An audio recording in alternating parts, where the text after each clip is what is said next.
Hey everyone, welcome back to the Tales from the Table Studios month of amazing games for a great cause.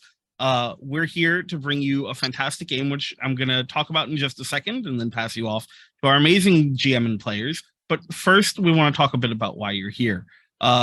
Everything that you're seeing throughout this month, from DTA to Rega, Tomb of Sorrows, to the Avatar Legends Breaking Point game, which I believe starts next week, to the Terror in Bone Gulch GURPS game that we have running, which I'm also very excited about and we'll talk about more later, is here for you to enjoy and have something to do while donating to a really good cause. Everything that you donate, from $1 to $100 or more in some cases, is going to be going to the National Network of Abortion Funds. That's going to deal with logistics, travel, medical bills, temporary housing through whatever means for people who need to travel or need support in order to maintain bodily autonomy, because unfortunately, that's something that's under attack right now, and we cannot abide it. With that said, we've got some really, really exciting stuff. Today, we're going to be doing a really cool session, like 0.5, I think is what it's being called, with an absolutely phenomenal cast. So before we get to the game, what I'd like to do is I'd like to also talk a little bit about what's going to happen if you do donate while this amazing game is going on. Well, I have answers to that question. Ha ha ha. So first, every 10 or 15, I believe it's 15, every $15 is going to get you the opportunity to decide to either turn up the heat or give our cast a lucky break in the next session. We've got 5 episodes coming, so it's really exciting, and you definitely want to get in on that. Make them suffer. Help them through a time of suffering. Even's fine with me. It's both going to be entertaining. Also, for certain tiers of donations, you're going to get access to some amazing stuff from our DM for this great game, Jack Kellum, aka Jack Gogsbane, over on Twitter. You may also know him as Jack of Gods and Game Masters. Fantastic stuff. For a $5 donation, you're going to get access to his Sunken Temple module, which is a fantastic module that I absolutely swear by. You definitely want to check it out if you haven't yet. And $10 is going to get you that and Spells of Eloquence, which is a series of spells that will enhance any game that they're in. 15 will get you everything previously said, as well as Beastkin Vampires. 20 is going to get you those, and ours Artifactsum. I believe I said that right. If not, I sincerely apologize. But that is the magical items of Rega, and whew, there's some really cool stuff in there. And a $30 donation will get you everything already listed and Gods of Rega, which, seriously, it's so good. Please, you are getting everything at a discount, and I almost can't believe that it's being discounted because it's worth so much more. But with that said, keep it in mind. Please donate, and I'm going to pass things over now. Enjoy the game. Friends, Regans, other sapient entities, welcome to the first episode, the 0.5 episode of the Successor States of Rega actual play, entitled The Tomb of Sorrows. Here in a minute, I'm going to let each of my players introduce themselves and their characters to you. But one of the reasons we're doing the 0.5 the way we are is to introduce the world to you, so you have some context for the adventures you're about to observe. Tellus is a world crafted carefully by the 8 great gods, designed to help defend itself against the chaos outside creation. But evil entered in at the beginning, and not all the ends of the gods have been achieved. The language and culture base is Latin, Roman, and thus European, except in Scaria, where we'll focus, where there's a good bit of Dacian and Hungarian and Romanian thrown in. But the unique gods make it something else entirely. This world being created as I go through my world building series on YouTube, and we will be showing you the map. It should be in our splash area right now. The setting developed with some similarities to Rome, but it lasted as an empire for over 3,000 years. And now its successor states, the Successor States of Rega, fight for their freedom against the evil empire of Vizantos. Gods, heroes, snake people, monsters born of a titan's blood. Welcome to the Successor States of Rega. Now, the people of the Successor States generally have skin of a medium to dark brown color with tightly curled hair of various hues and all possible color of eyes. Because 3,000 years of cosmopolitan mixing under gods who greatly discourage bigotry means everyone's interbreeding. So even though it's technically pseudo-Roman, it's also an empire made entirely of POC.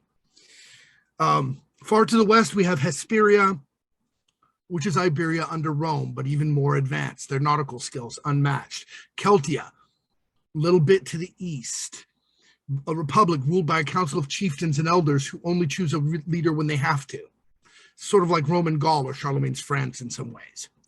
Theodonia, a patchwork of feudal kingdoms ruled by a high king who elected for life. Some similarities to the Holy Roman Empire.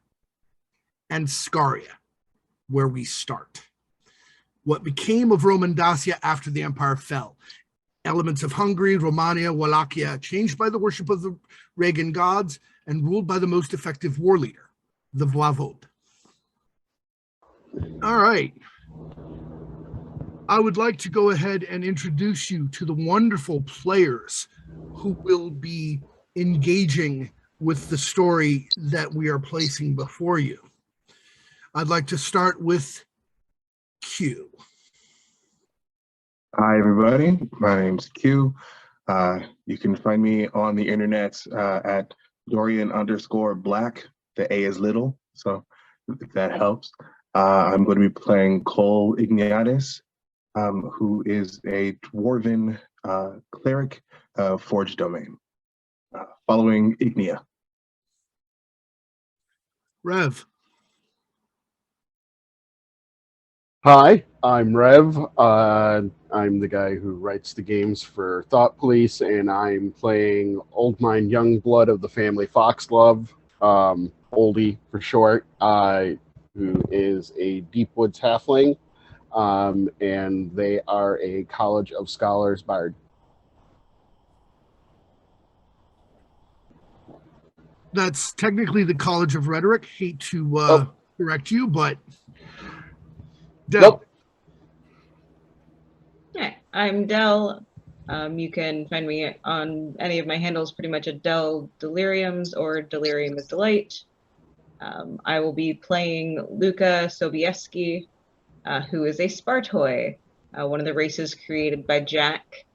So I'm excited to test drive it. I'll be playing a Paladin of Redemption, follower of Kayla. Justina. I'm Justina. I go under Justina Revolution on Twitter. And I will be playing Florenta Nukulai. She is a human thief rogue. Rogue thief, sorry.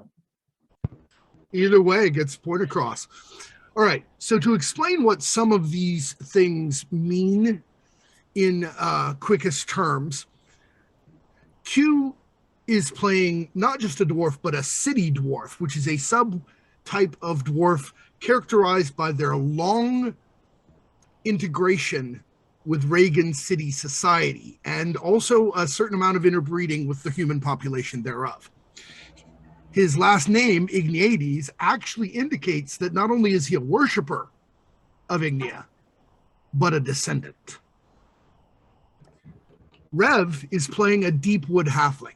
The Deepwood Halflings are halflings who live amongst the high elves and the wood elves of the forests and interbreed with them quite a bit, leading to a far more mystical and nature-oriented subtype of halfling. Del is playing one of the Spartoi. The Spartoi are beautiful metallic-skinned humanoids who were literally crafted from the teeth of the metallic dragons early in history in order to serve as defenders of the mortal races against chromatic dragons and their spawn.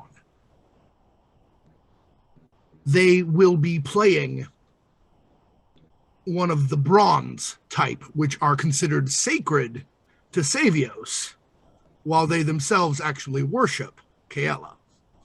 Savios is the god of storms and thunder who also happens to be the king of the gods, but he's not Zeus. He's more like if Thor wasn't dumb. And Kaela is not Hera. She's much more like Asherah. And they're on good terms.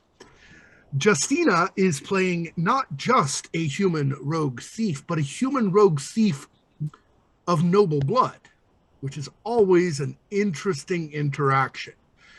And you now have the challenge, Justina, of playing something relatively normal for other people to base their strangeness off of. All right, so a couple of the things we're doing, just so everyone knows, we covered everyone's lines and veils and safety tools in our offline session 0.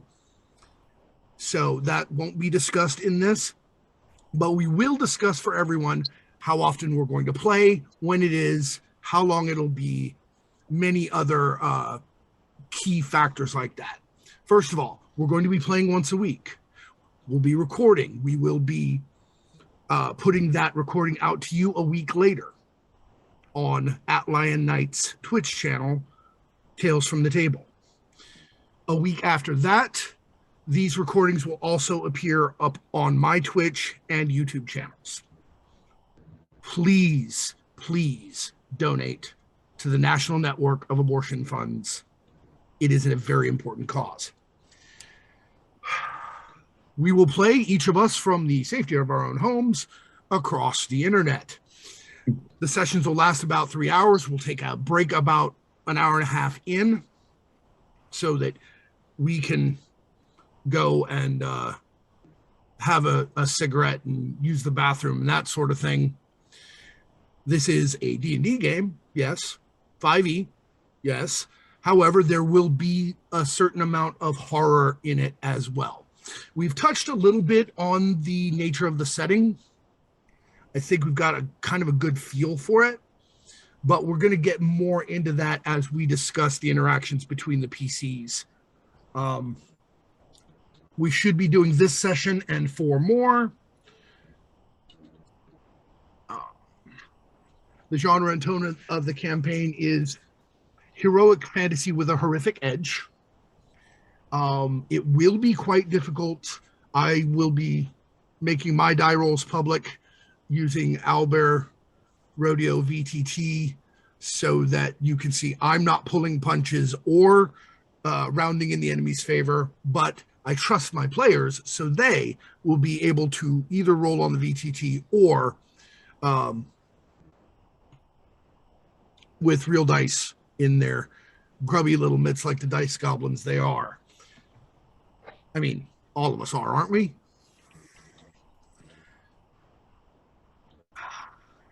Facts. My style tends to be very improvisational once I have created the world. And since I built a world and I have, you know, all of the potential quote unquote bad guys, or at least antagonists, developed, where and how you encounter them, what you do, how you engage with them, how you defeat them, if you do, is all up to the choices and approaches of the players. I have no idea how this is going to end. I have no idea where we'll be in 2 sessions. I just know what's there when we start. Chaos. Entirely Order. possible. We can probably expect, I originally was thinking we might not level up at all during the game, but I think we can probably expect to level up after full session 2. Okay. So by the end of the game, you'll probably be level 4. Hey, For Jack, the, have you you know, leveled? right. For the, which does mean you will get an additional. Sweet. I will point out that each and every one of these player characters was rolled using 4d6, reroll 1s, drop the lowest, and then modified so that they're within spitting distance of one another in terms of capabilities and in terms of stats, so that nobody's underpowered. And again, it's a generally high-powered feel heroic game, although they are starting at 3rd level. consequences. You can expect whatever makes sense to happen to you, if depending on your actions and how you choose to engage with it. I will not save your character unless there's an in-game reason for it. I will not kill your character. You and the monsters will kill your character. No, these will kill our characters. Well, yes, probably so. Yeah. As to homebrew material, yes, lots of it. Subclasses, monsters, magic items, Right. Me. races. Over half of what you will be seeing in this game will in fact be homebrew. Don't tell me it doesn't work that way. I'm not talking to my players there, by the way. That was to the audience. Of course. We've already talked about how not to be disruptive. My whole group has agreed to do our best to stay on task and respect the energy of the table. We'll see how that goes. Chaos happens when chaos happens. We'd prefer to keep any rules debates until after the game. Just go, hey, I think it's this, and we'll move on from there. PvP shouldn't come up. Player versus player shouldn't come up. But if it does, remember to keep it completely in game and be respectful. I don't actually have any huge house rules in terms of how the game itself functions. If it looks like a house rule, it may be just because I didn't bother to look it up and it's more important to me to keep the game running.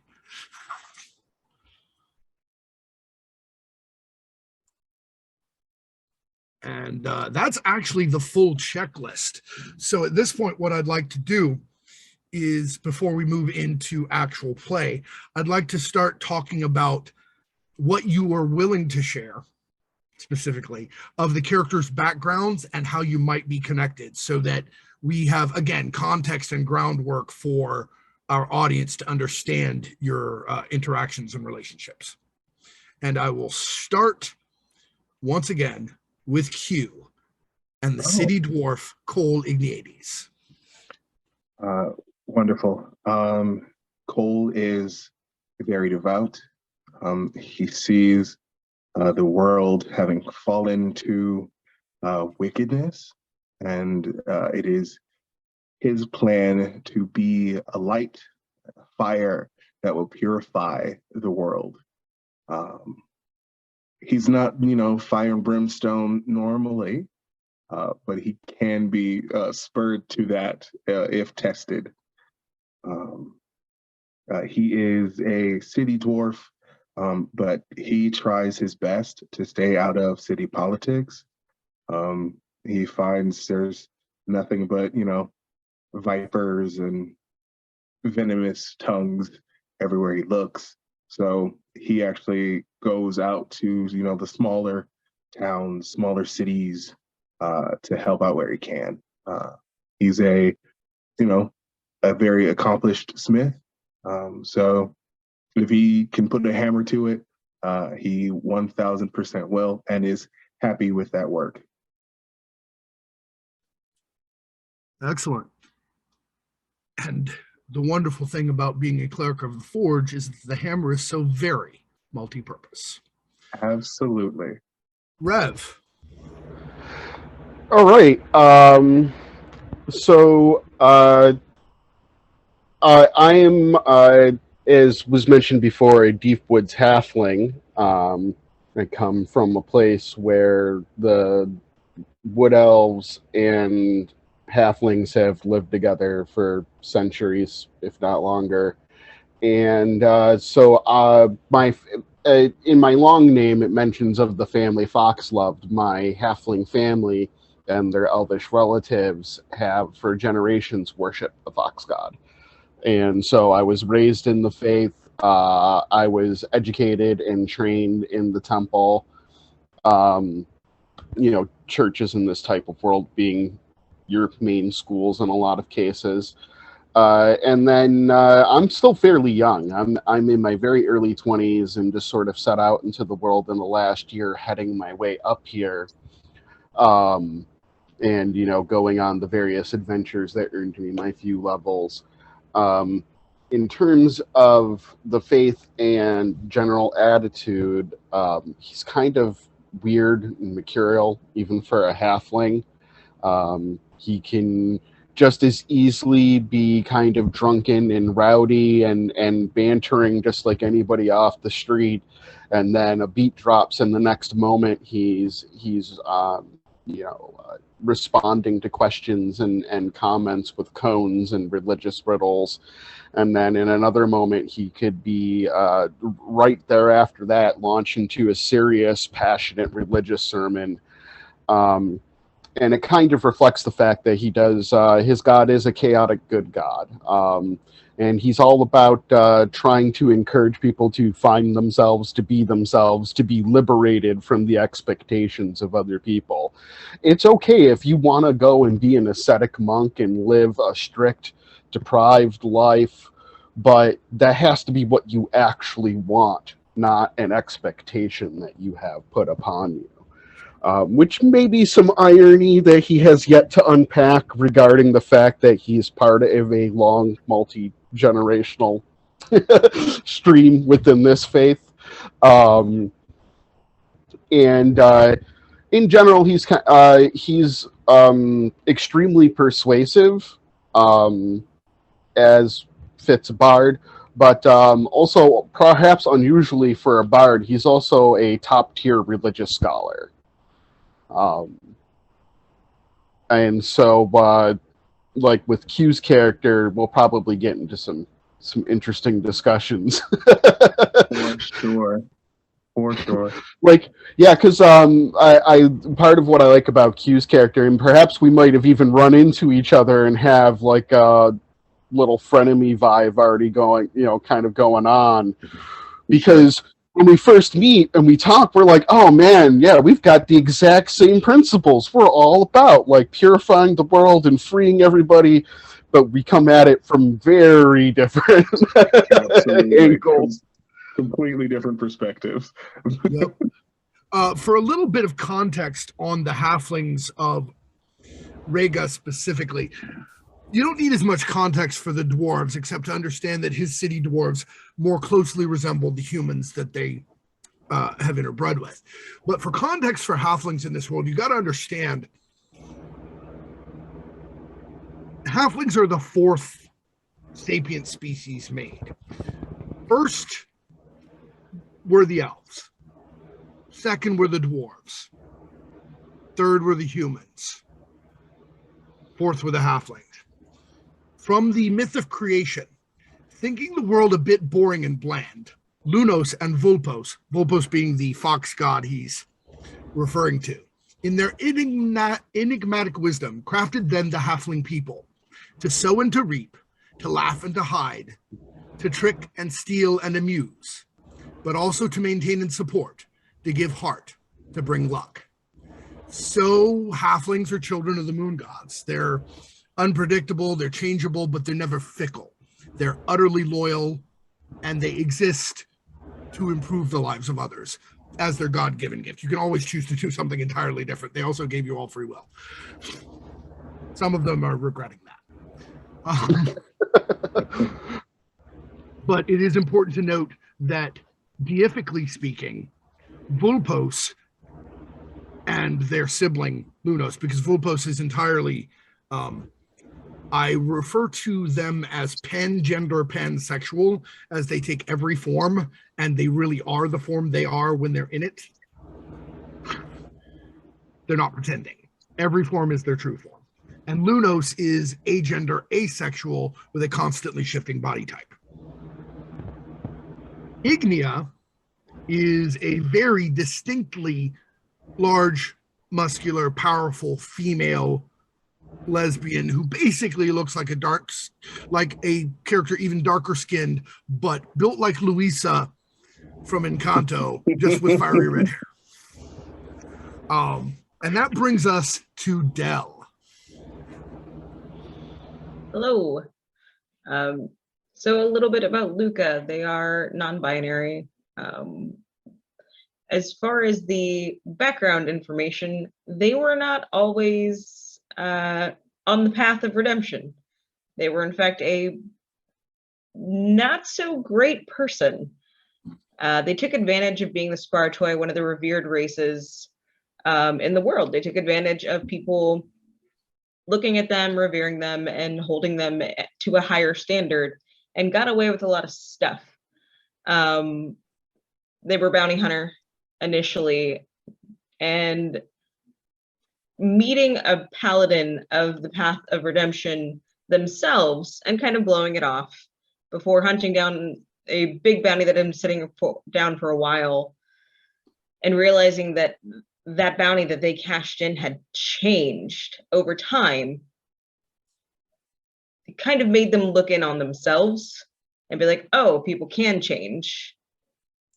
And that kind of sparked, because they are not proud of this bounty, and we might get more into it as we play, because I don't want to give away everything. But it is one of the things that they are most known for, and that's kind of the shame that they carry, is the greatest catch that they ever did before they turned into a paladin is the thing that holds over their head as, oh, that was not my greatest move in life. So they're very much a person now who sees the world in shades of brighter colors. People can change, people can alter themselves if they want, if they have the proper motivation, if they try.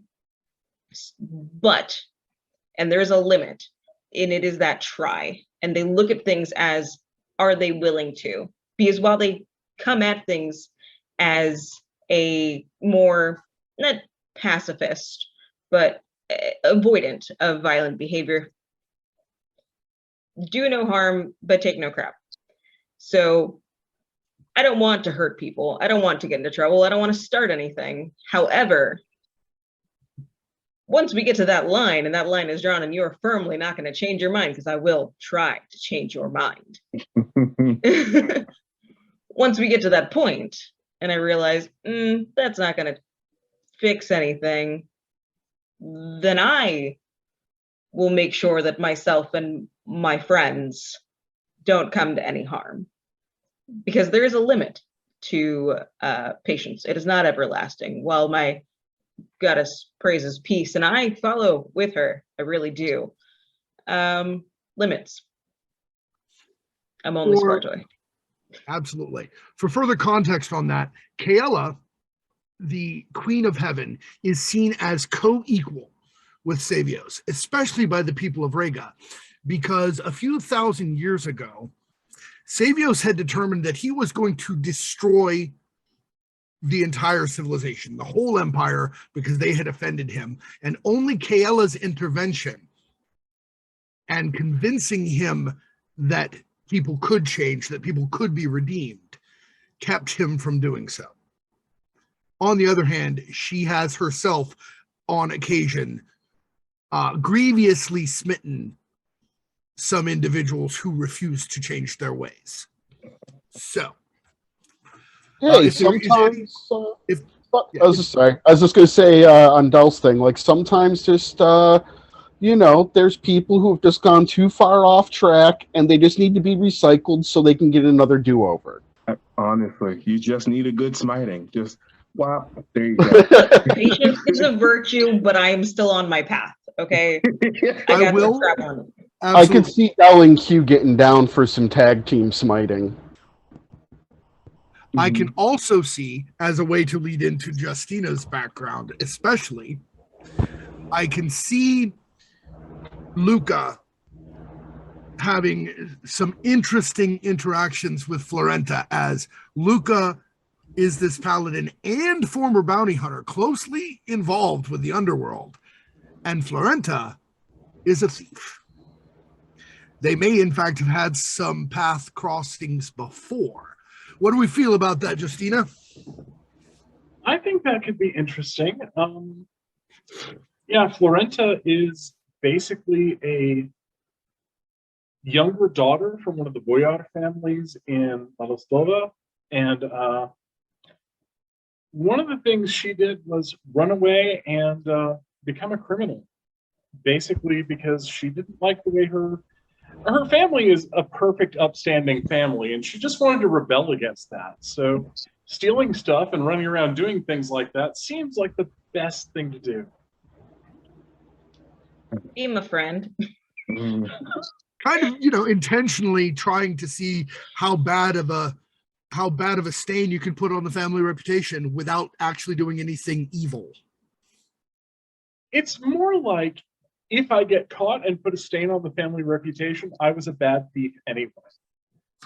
Oh, that's even better. Rule number 1, never get caught. Absolutely. There you go. Facts. Yep. Excellent. So, the camera, if you will, is panning from west to east across the rolling hills. To the northeast, the northeasternmost section of the country of Scaria, right up against the Scalpatian Mountains to the east, which divide you from the evil empire of Vizantos.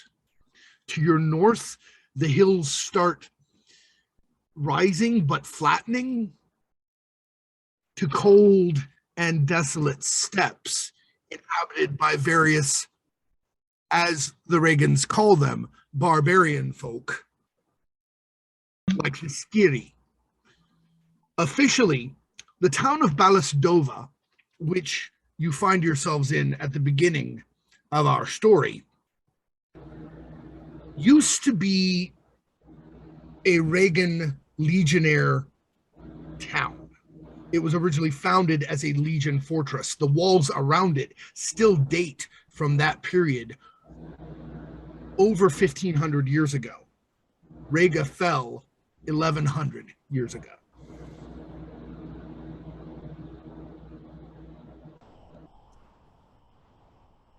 The town of Bursovia, on the high hills just east of Bursovia, north of the Barsava River, in the Margravate of Skiritaut, which means next to the Skiri, lies the tomb of a long-forgotten king. In the time before Rega expanded out this far, the mighty king Skaudas ruled what was, at the time, quite a large territory, from the mountains in the east to the mountains in the west.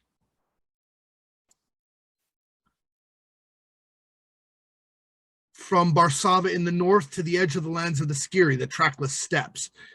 Basically, the whole area of the modern Margravate of Skiritaut that you find yourself in, that was all his kingdom. In his early reign, he was known to be noble and just, kind and supportive to the common folk. But as time went by, he became detached and sorrowful, then bitter and angry. He was plagued by ill luck, it seemed, outliving 3 wives and having no living heirs. At the end of his life, he had himself buried, it was said, alive in his tomb. And fell stories have been told of the place since.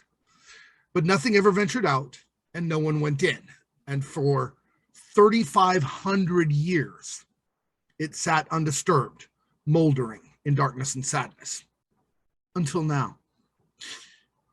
Bursovia is a small walled frontier town, ruled by a boyar in service to the Margrave of Skiritaut, whose stronghold lies north and west by many long miles. The town is supported by farmers and shepherds primarily, with a leavening of hunters and trappers who also keep an eye out for barbarian and monster raids.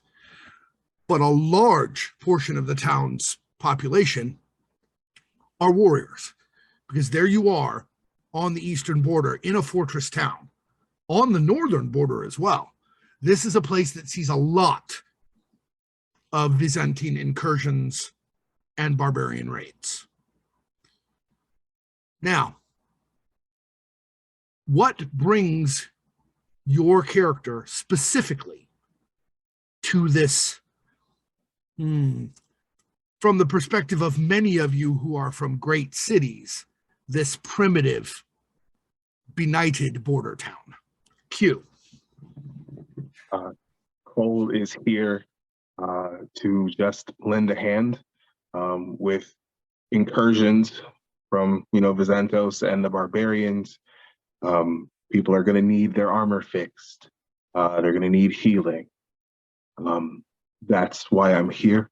That is what I'm here to do. I would like also to check their forge, like check their smithy. I want to see like how it is, like if it's kept, like it's kept well. If not, we're gonna fix that. Excellent. I'll address that in a minute. Rev.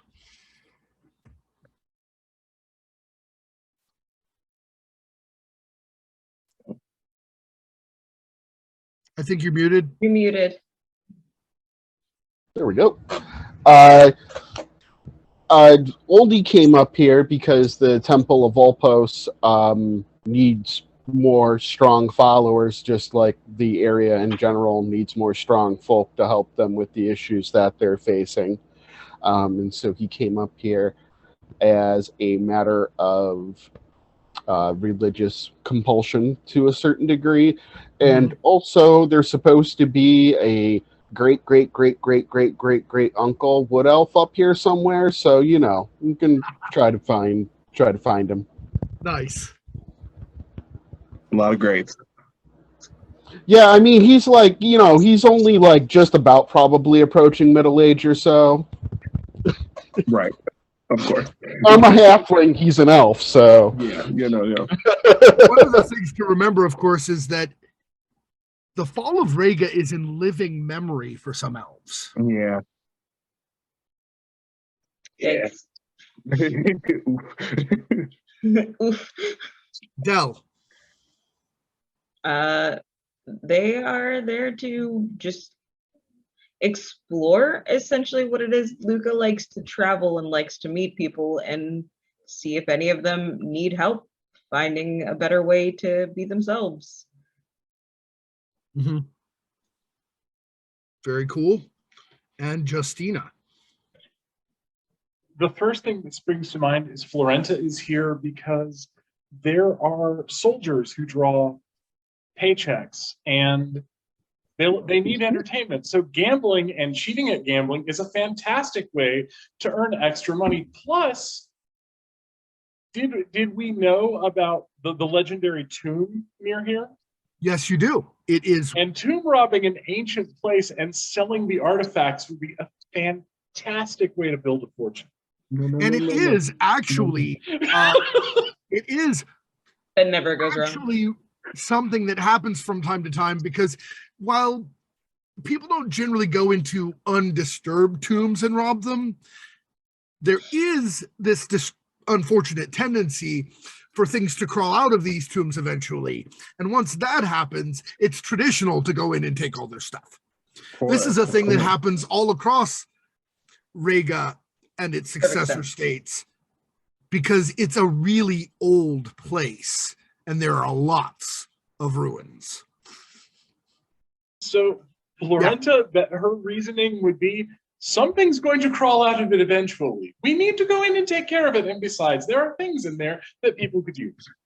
Or why not stage it? Why not get the ball rolling? No. Nice. So you wait until they come out, because otherwise you're being the rude one. That's how that works. Well Not if done. you're not the first one through the door.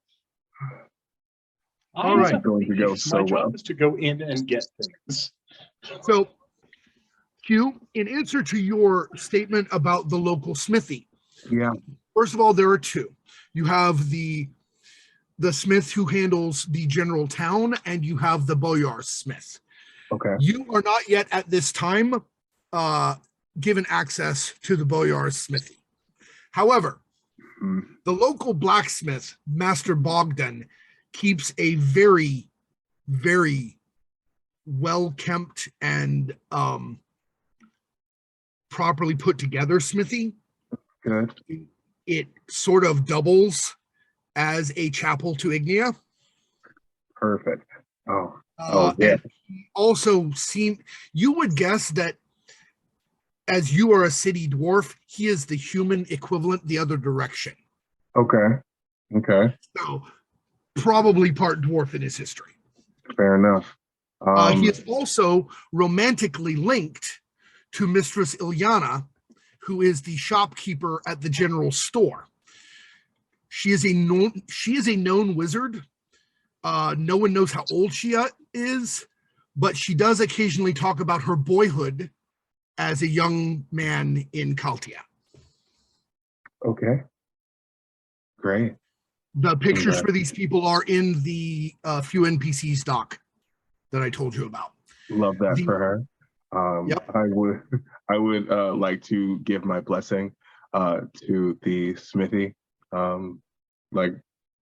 will probably give him my blessing of the day, like my forge ability, of the day when I come to visit. Nice. Yeah. So like his hammer is going to have, the symbol of Ignia sort of stamped on there as if by fire, like a brand on metal. Right. And then the bonus to the tools use that goes with it. Right. Excellent. The local boyar is Boyar Dmitry Bersov, human fighter, noble knight background. He's about 45 years old. Other than that, all anyone knows is that he's a very competent fighter and has protected the town relatively well. Okay. So all of these things bringing you to the town, very important. In a town of about 2,000 people like this one, you're going to have probably 4 taverns. But with 2,000 people, there's only one inn.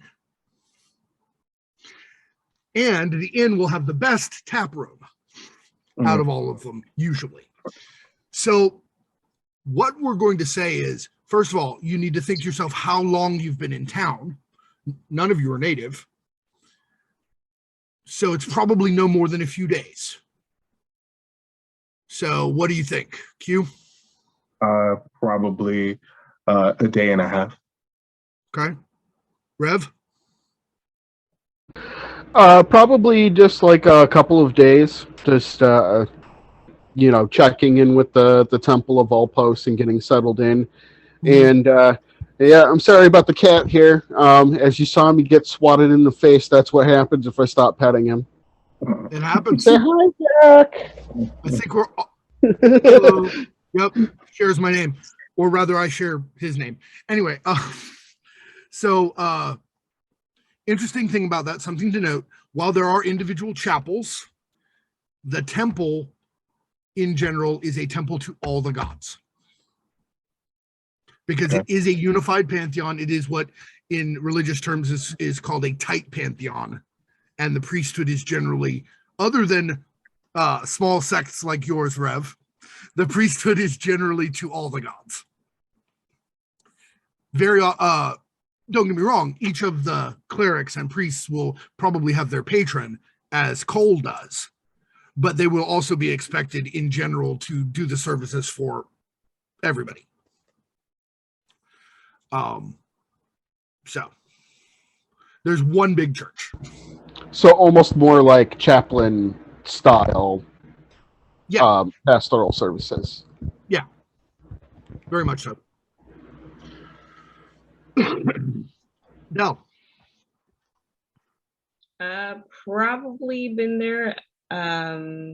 Luke's probably been there about 3-4 days, going to their own personal church, i.e., anywhere where there are people happily gambling away and betting on them for their time. Well, you know what? That is definitely a legitimate approach in the religion that you all share. Justina. Okay, so I think she's probably been there. Florenta has been there for maybe 3 days. And she's probably found a couple of really good card games, maybe some dice tables, things like that. Places, where she can be making some money. ensuring that, purses remain light. Mhm. All right. All of Thank us are going to be fighting for just for your soul. I know. Look, either she'll come to her own conclusion or she won't. I'm not fighting for anybody. I'll try. I'll be here. I will. Whenever you're ready. Once they're done, once they've exhausted themselves, it's okay. We'll chat. So Sorry, what about a fight? at this point, with all of you new to the town, we're going to go ahead and focus in on the common room of the local inn.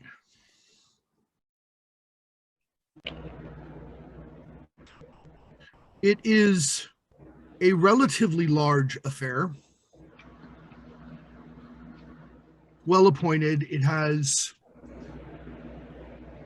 a few trophies on the walls of various large animals, like the local variety of elk, a bear, none of the more exotic monster types, but obviously whoever had this place wasn't entirely unadventurous.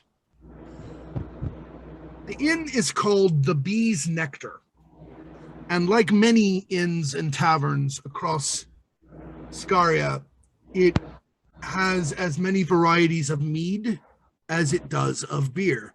Beer having been popular in the successor states of Rega since the very beginning, due to the influence of the fox god Vulpos, who taught mankind and dwarves how to make it.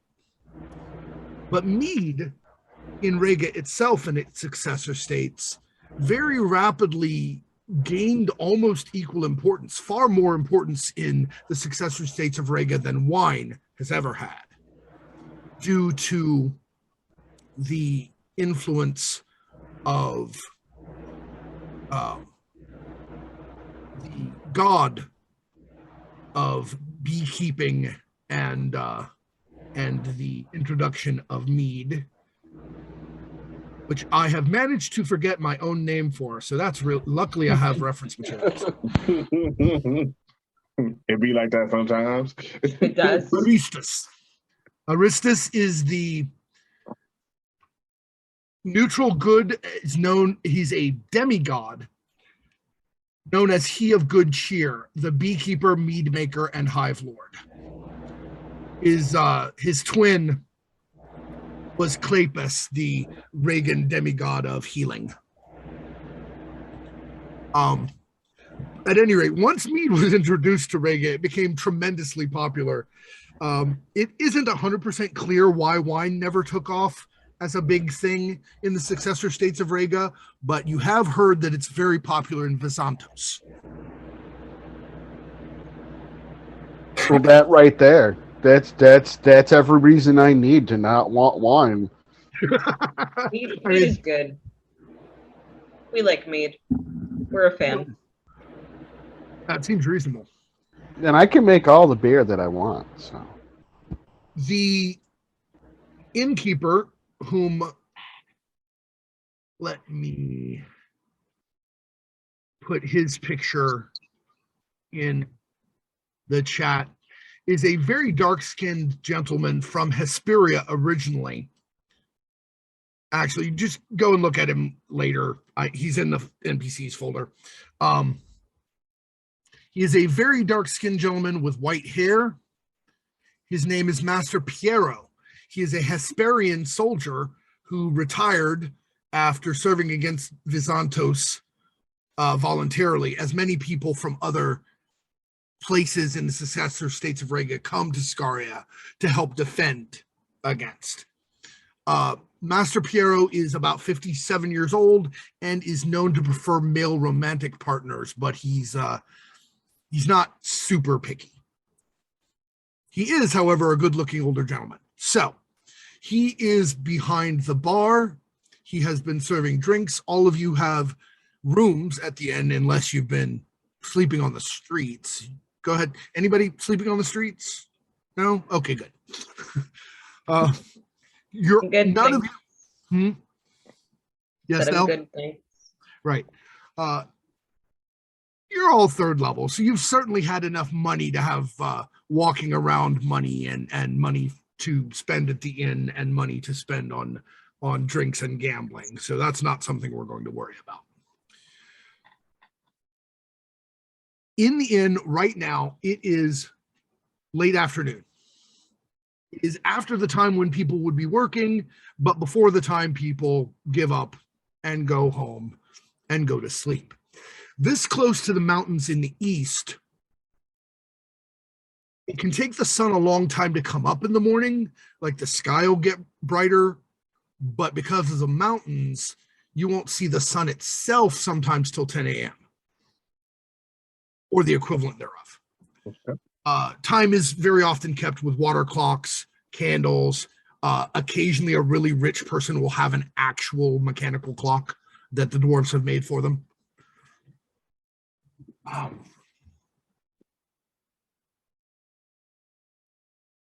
None of those. There is no fancy mechanical clock in the inn. They have a candle that they have marked to show the passage of time during the day, because like many border towns, none of the buildings have a lot of windows. The windows they have are relatively narrow so that it's easier to shoot out than in. So, relatively wide common room, very recently swept. It's got 5 or 6 big tables, plus the bar itself. They do have food. There are 3 or 4 wait staff, because it's, as the only inn, it's more likely to provide high quality food fare than the taverns. And this is a little before restaurants really became a thing. So this time of day, it's actually relatively busy. There's probably 20 or 30 people in here in addition to the 4 of you. I'm going to start at the other end of things and ask Justina where Florenta starts her afternoon. And well, she's probably come down from her room and looking about for food and kind of sizing up patrons, seeing the fellow newcomers, nod to them. And like I said, just looking for well-heeled patrons who don't look terribly aware at the moment. Excellent. Give me an insight check. That'll be a wisdom check, wisdom's parentheses insight. And again, you can use either your dice or the die roller. I don't care. So insight. So I got an 11. That's your total with the modifier? Yes. Okay. Well, one of the gentlemen who probably looks the most well-heeled and may or may not be 100% aware is an individual who is actually one of the few who is ethnically different from the humans around them. It is a tall, very broad individual of what looks like Byzantine extraction, dressed in silks and gold, with a hat that is obviously foreign to the location. Long, luxurious beard, looks mind-bogglingly rich by local standards. Like they would be considered extraordinarily rich, probably even in the capital city of Litwadon. Does he have a bodyguard? He does. He does. Luckily, you took a second to look to see if there was a bodyguard, because they don't immediately stand out, but they're not hiding either. The bodyguard is a grim, quiet, very observant sort of human warrior in what is pretty much the standard Scarian war outfit, arming sword at the side. They left their spear outside, chainmail, that sort of thing. Glowering around the room, but not like intentionally glowering, not trying to be intimidating, but simply because that's the way their face stuck after years of following this guy around. That picture is also in that file of an individual known as Dalmatius Lucanus. What a name. Right.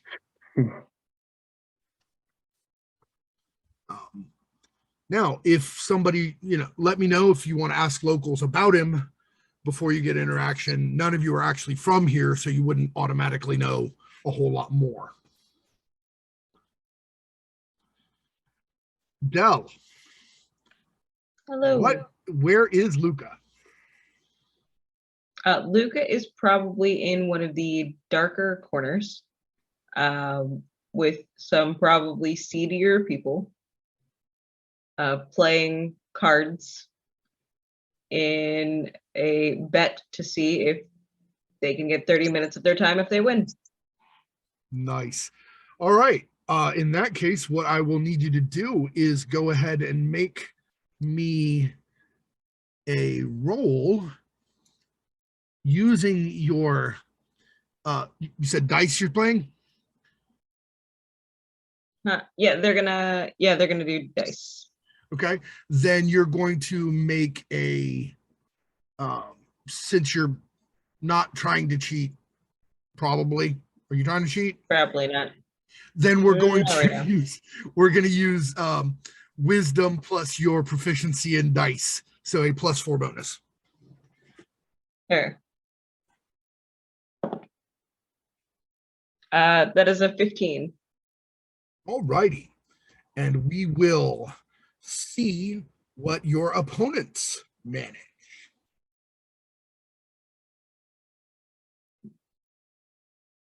They rolled a 14 with their bonus is only a +2, so they does give them a 16. You're very close to the same level of success. They're slightly ahead of you. Probably going to need to go through one more round of dice to make sure who won. I have good time. Go ahead and give me another roll. Do another roll? Yep. Hey, Yes, rolled a 19, so that is a 23. Nice. Yeah, no, you totally won that time. They rolled a 5, giving them a total of 7. Justina, yes. I was just asking if I could help distract so she could win, or they could win. So I'll try to. I will try to answer the raised hands before we resolve next time. Then. No worries. All right. I like effective distractions. No, you are bringing in some coin and not having to give anyone any more attention than you want to.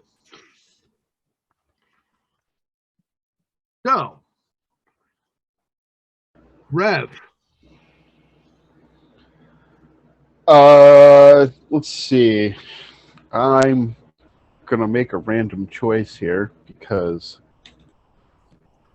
I mean, like you do when you follow one of the moon gods. So I am encouraging people to sample the different varieties of mead they have, and expounding, like almost like I'm a salesperson for the inn, but I'm not, obviously. Just like, oh, you really should try every sample. You have to taste each one to know which one is best. And after all, an empty mead cask is the most useful. Nice. They do also have many varieties of beer. It's just that unlike the real world, they have as many varieties of mead as they do beer. Well, I'm indulged. I drink a lot of beer, and mead's, not as something I indulge as much often, so I'm indulging, and everyone should join me. Special Like, occasion. I'm exploring the new flavors here. Excellent. In that case, I want you to give me 2 rolls. Okay. One is a persuasion check to convince people to overindulge, or at least indulge. And the other is the Constitution save to keep up with having done so. Yeah.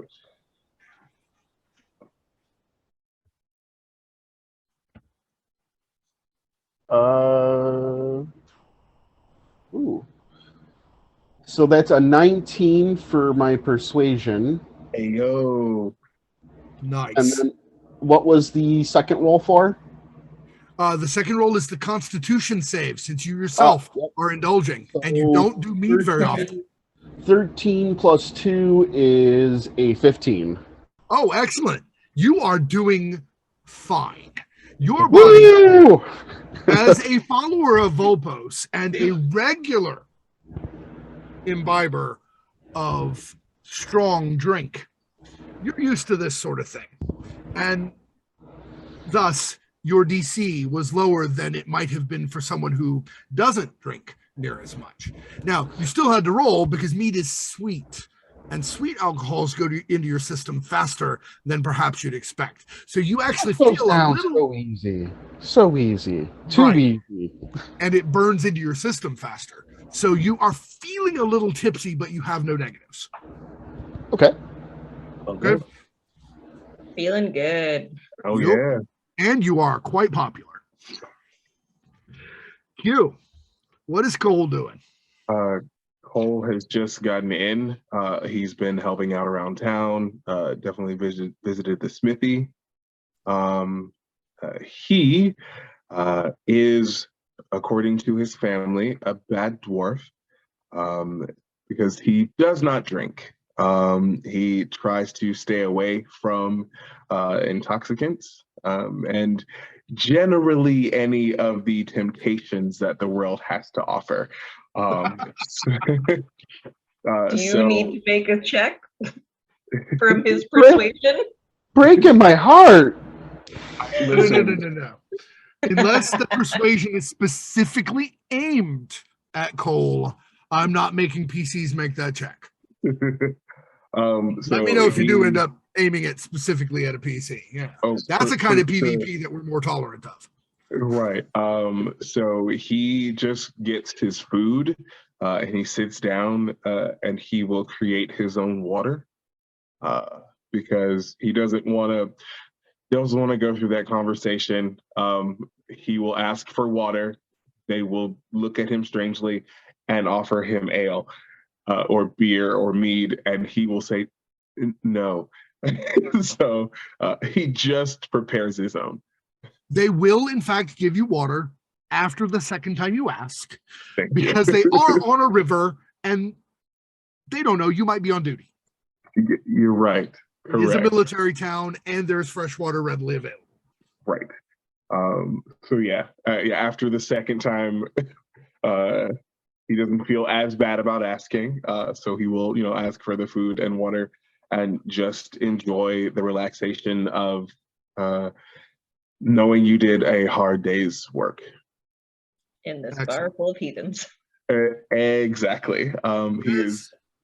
Listen, he's not gonna push you. You're good. Sorry.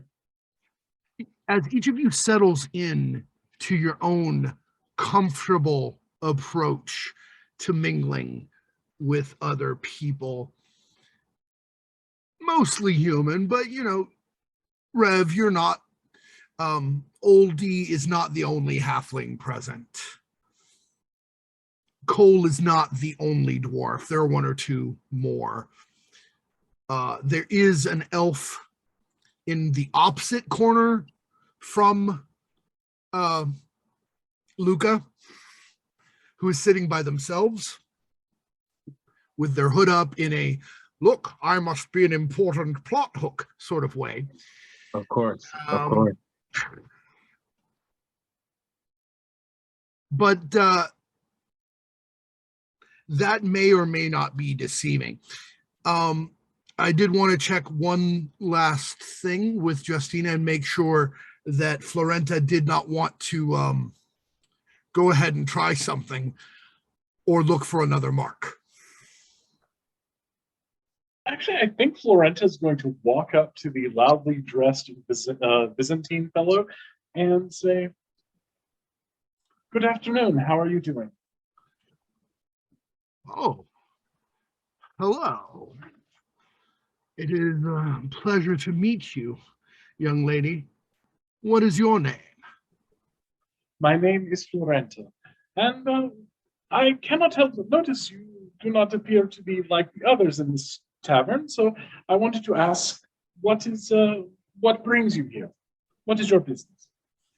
Well, if you mean not like others in the tavern, if by that you mean I'm not poor, you are correct.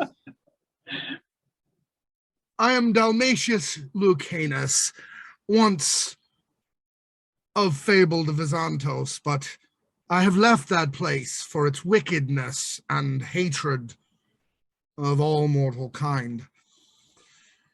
It cost me a great deal. I used to carry silks back and forth from the lands far to the east, all the way to the borders of this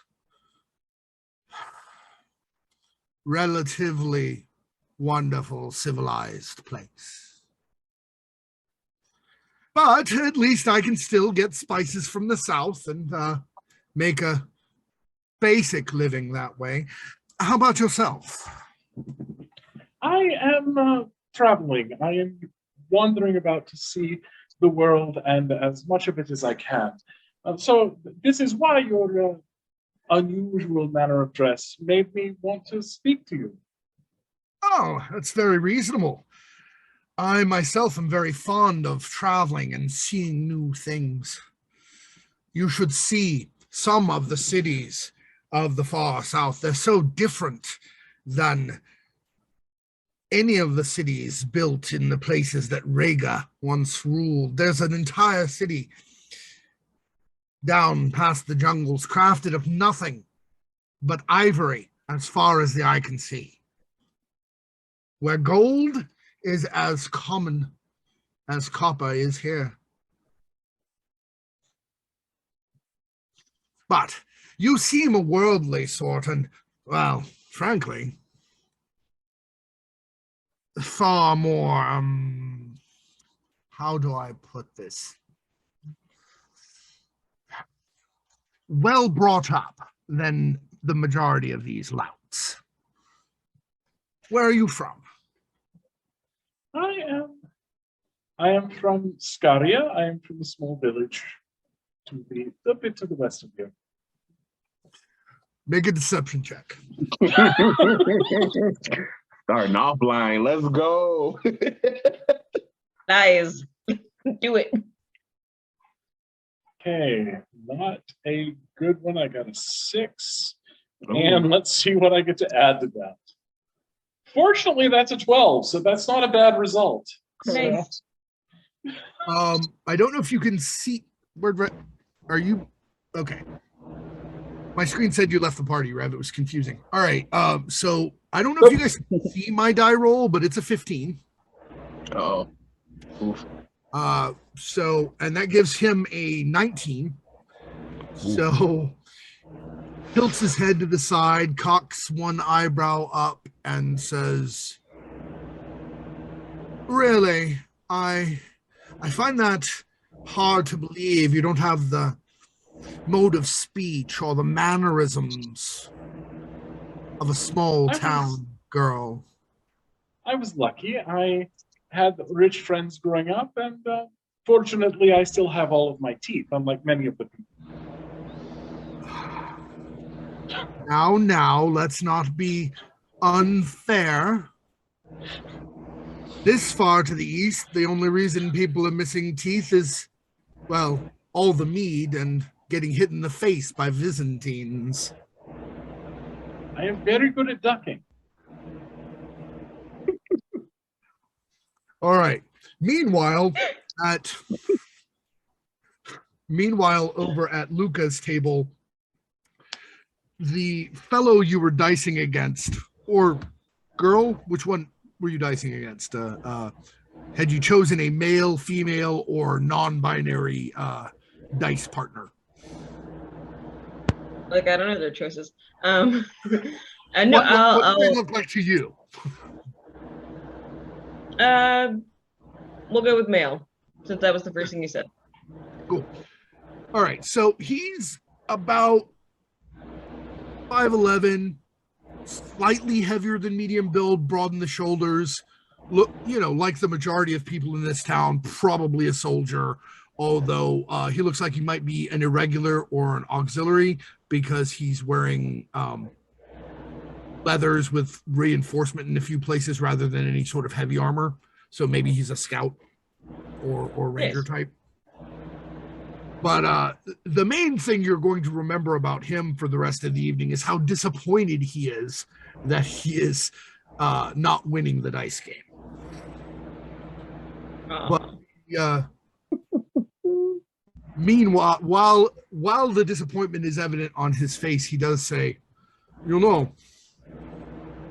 I've heard interesting things from some of the people further out on the edges of the settlements. Apparently, they've been hearing strange noises from the hills to the northeast, where the tomb is. Where the tomb is? Yes. You have not heard? The tomb of Scaudus, he who was once king of this whole area before the Empire came. Are you trying to distract me because you're losing, or is this real? I'm just checking. Both. Both. You saw right through me. I'm not very good at this. I'm sorry. That's fine. I am not very good at it either, except for when the dice are in my favor, which they seem to be on my side a little bit tonight. They do. They do. The gods must love you. I have heard this, yes. I tend to feel that my God loves me very much, and she loves everybody. Not in a judgy way, don't worry about that. Indeed. So, you tell me more about this too. I, for one, I also find you very lovable, so I think it is reasonable that your God should feel this way. I am crafted by them. Through my parents, actually, if you think about it, a long time ago. Yes, I did think that if you were one of the original Spartoids, then this would be a very different conversation, and I would be scared. I am a little scared already. There's no need to be scared. I can be quite intimidating. I understand it can be the biceps, but it can also be the face. However, no need to be scared. We're having a lovely conversation, a nice drink. I'm winning.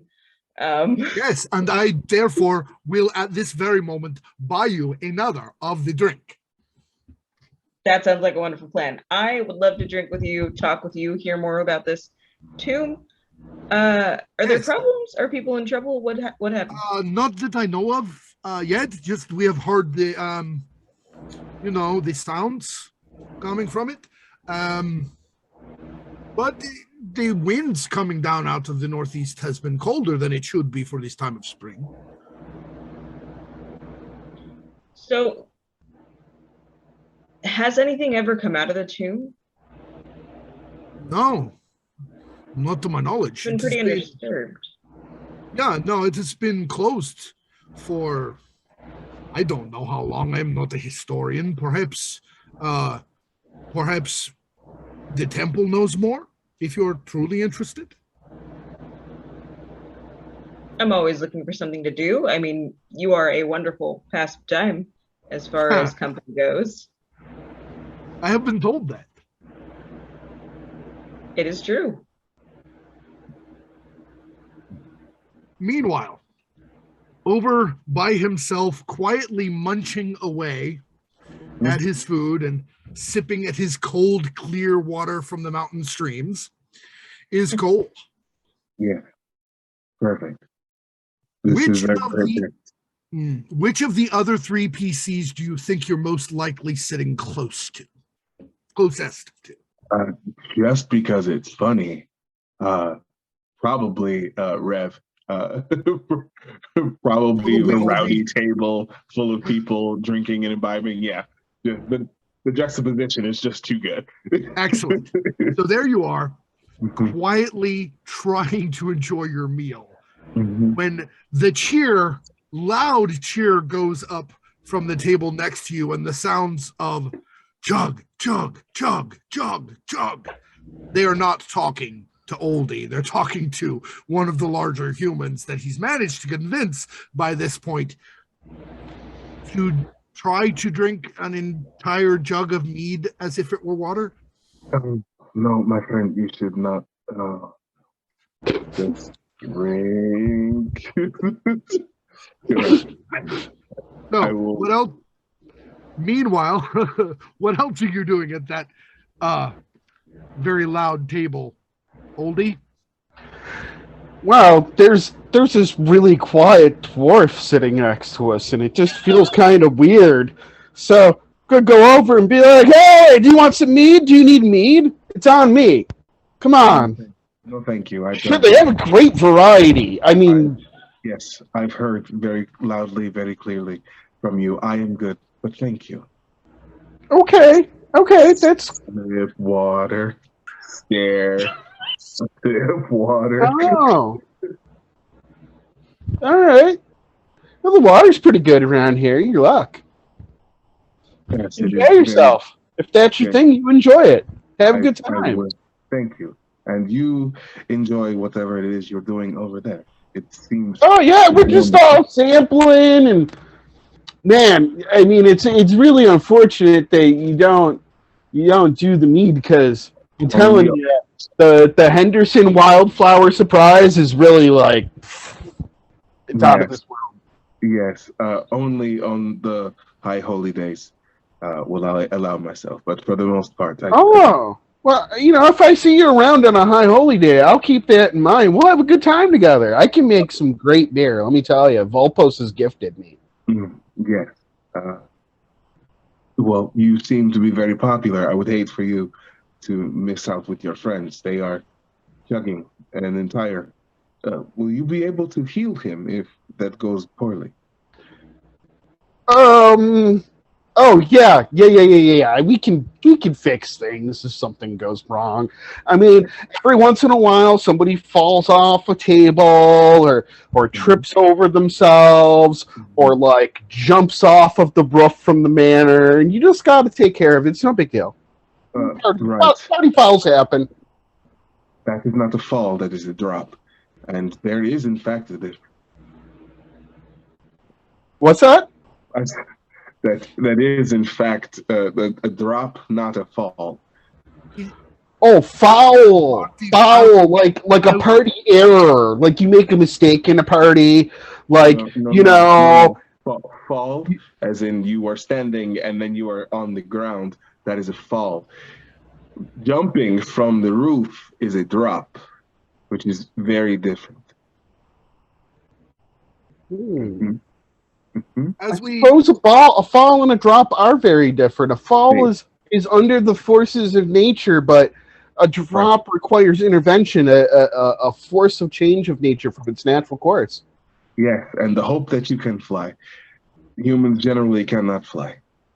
Everybody, come listen to this dwarf. This guy is so wise.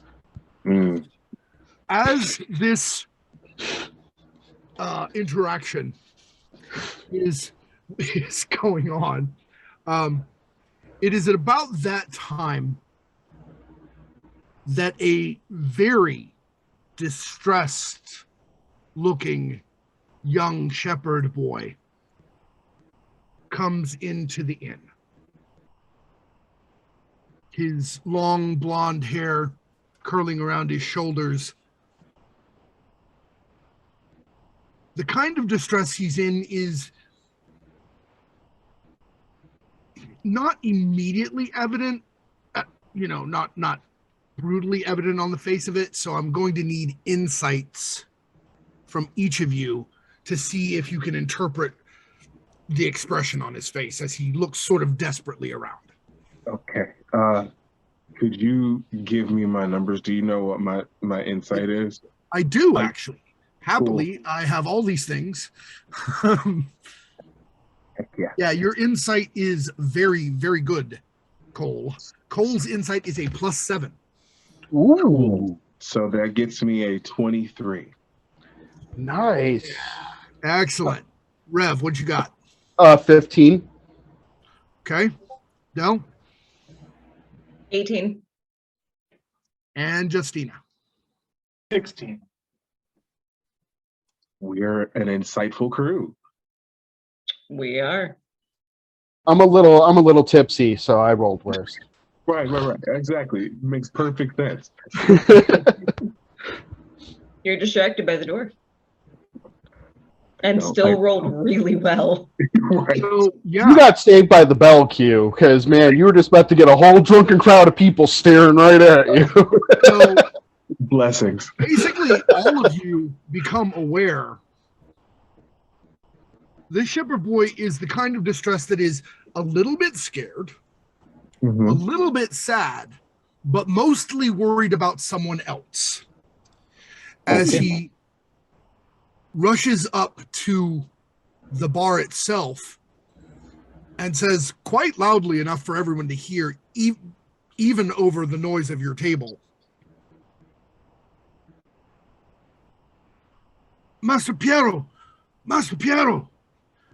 Andros did not come back from the fields. His sheep came back to town, but he did not. That is not normal. Also, 2 of the sheep are missing. And if Okay. you're missing 2 sheep and you are missing Andros, he always comes back first. So he may have been hurt, or he may have lost his sheep, but he never loses his sheep. We are very worried. Yes. I'm going to get up, just looking at Oli, just excuse me, and I'm just gonna go ahead, walk over there. I heard you have you said that an Andros is missing sheep. 2 of the sheep did not come back, but also Andros did not come back. Okay. And he needs to be inside the walls before night falls. Can you direct me where? Yes, absolutely. Okay. How do each of the rest of you respond? Rev? Well, you know, I've had my full party time here, and this guy seems pretty worked up. It's probably just a shepherd who lost his sheep. Hey, Andros, he's like a shepherd. He's like a shepherd, like he herds sheep or herds the sheep. Yeah, Yes. okay, yeah. Like what time is it if I look around at candles and stuff? It's probably an hour and a half before sundown. Oh wow, it's gonna be dark soon. Yeah. Okay. Hey. I'm sorry, man. I'm not trying to be crude, but dwarf, I gotta know your name. I'll come with you. My name is Cole. Go find this guy. What's that? Okay. Cole, I'm Oldie. Nice to meet you, Cole. Oldie, Right. nice to meet you as well. Del, what's your response? So Lugal is kind of paying attention to the bar where the child is speaking. About how old do they look? 13 or 14. 13, 14. Okay. Almost, by the standards of the time, almost a man, but still very youthful in the face and the like. Okay, so not enough where he's like conscripted to go off and Right. go and do a fight. So Luca will stand up from the table, grab the coin purse, like both of them that they put on the table, because technically they won the last round, and they will pocket it like leaning over the table. I want our conversation to continue. but I know the soldiers are busy on the wall. So I'm going to keep this, and I will give you a chance to win it back when I come back. That is very kind of you. I thought so too. You still owe me 30 minutes of conversation. This doesn't count. It's true. I do. It's true. You are very kind. Very kind. I've been called. Someone should probably help Andros. I'm actually due on the wall in about an hour. Otherwise, I would go. I'll get a description from him. Good. Finish your ale. We'll talk later. This is good. This is progress. Excellent. Thank you. And Justina, what is Florenta's response? Florenta is going to excuse herself politely from Lucanus, and then whose response to that, by the way, is, well, I suppose if you have to go help the peasants, you have to go. So Florenta is going to walk up to the boy and say, "What is your name?" Jorge. Jorge. Could you tell me where Andros keeps his sheep? The area he is in usually? I can, yes. Are all four of you going to go look? Yeah, it would seem so. Then I would feel safe enough to take you there. Very well. Then lead the way. Oh, one more thing before we go. We need one volunteer who can escort him back in case we need to take care of anything. Your companion at the table, Del, Lucas' companion at the table, says, we should be able to get out there and back before my shift. I will do so. Yes, Justina. The boy is barely 15 years old, looks like. I don't think it is wise to take him with us out there. We just need a description of the area. I know where everything is, and I am almost a man. Very good. Not nice to insult somebody who's almost a man. I mean, if this is what the guy wants to do, you gotta let people I will go with find you, their way. I will come back with your friend, and I will be protected the whole way. What is the problem? There's no problem. We can go. It is kind of you to worry, miss, though. Okay? I appreciate that. As you move toward the door, that is where we'll stop momentarily for our break. Okay. When we come back, we may actually, get to roll dice. Fantastic. All right. As you rise and move toward the door, following the young blonde man, 13, 14 years old, by the name of Jorge, you head out the door into the well-maintained cobbled streets left over from the fall of the Empire of Rega, but well-maintained since then. Partially because there are rules governing what sorts of wagons you can run and that the wheels have to be padded so that merchants pay the cost of constant replacement rather than the average common folk. I would like each of you, as you come out the door, first of all, what order you're coming out in, just so we can, at that point, decide what order you're going to give your physical descriptions, since we haven't done that yet. Oh, yeah. So who's first out the door? Oh, excellent. Cole. Yeah, he was very gung-ho. He was like, all right, let's go. So Cole is standing at a very respectable 4'6". He is, stocky, as many dwarves are. His skin is darker than most. But rather than the, black curly hair, his hair is actually fire. So probably, something to note. And I need to point out that that's literal. His hair is Yes. literally fire. Yeah, no, it's literally his hair is like his head is on fire. It does when it's in its resting position. It does have some, some curls of flame that sort of rest forward. But he also does have a beard that is ablaze as well. Which sort of it comes forward and seems to be braided, like into two little tendrils of fire. And they You seem very seem to Davy Jones, but with fire. Sure. He's wearing, I believe it was chainmail.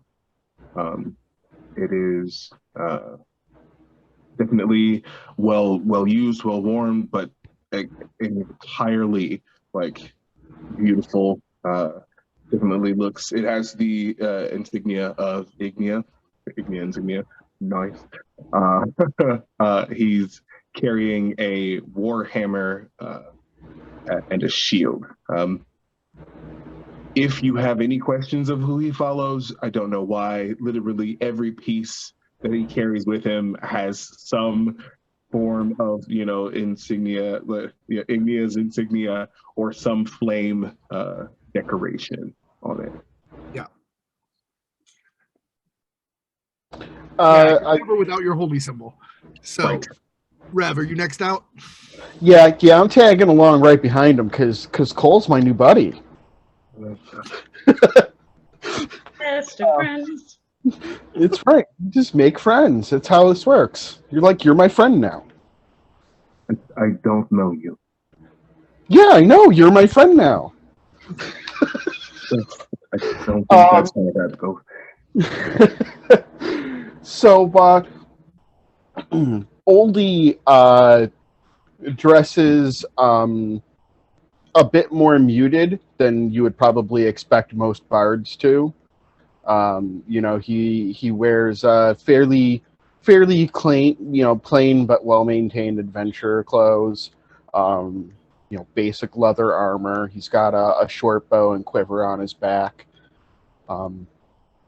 The only real flourishes to his clothes that are notable is that he has some small, like hand-stitched fox vulpus symbols, like fox heads, on all of his stuff, including a drinking cup that he has like hooked onto his belt.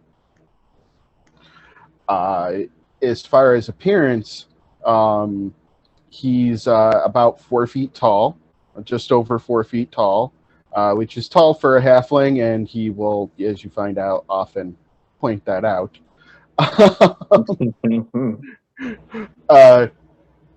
But unusually for the area and for a halfling, he has fairly pale skin with grayish tones to it. More elvish, and similarly, his eyes are an elvish gray, almost a silver. And his hair is a coppery, almost like fall autumn leaf, reddish gold. Cool. Two very different redheads. Which one's the next one We're out? redheads. We're buddies. Which one's the next one out? Florenta or Luca? I think Florenta would go last, so Luca. I will go beside you. Okay. Simply because Luca doesn't, and they'll say to you, it's like, not that I don't think that you're more than capable of taking care of yourself. I just prefer to handle the rear because I know I can take a hit. Not saying, once again, that you don't. Please don't take it that way. This is fair. I'd rather be hit than you. There we go. How's that? All right. So in that case, Luca, go ahead and tell us what you look like. I love how excited you are for this. Yep. So Luca is a fairly androgynous being, is what we'll go with. They are 7 feet tall. So big beef.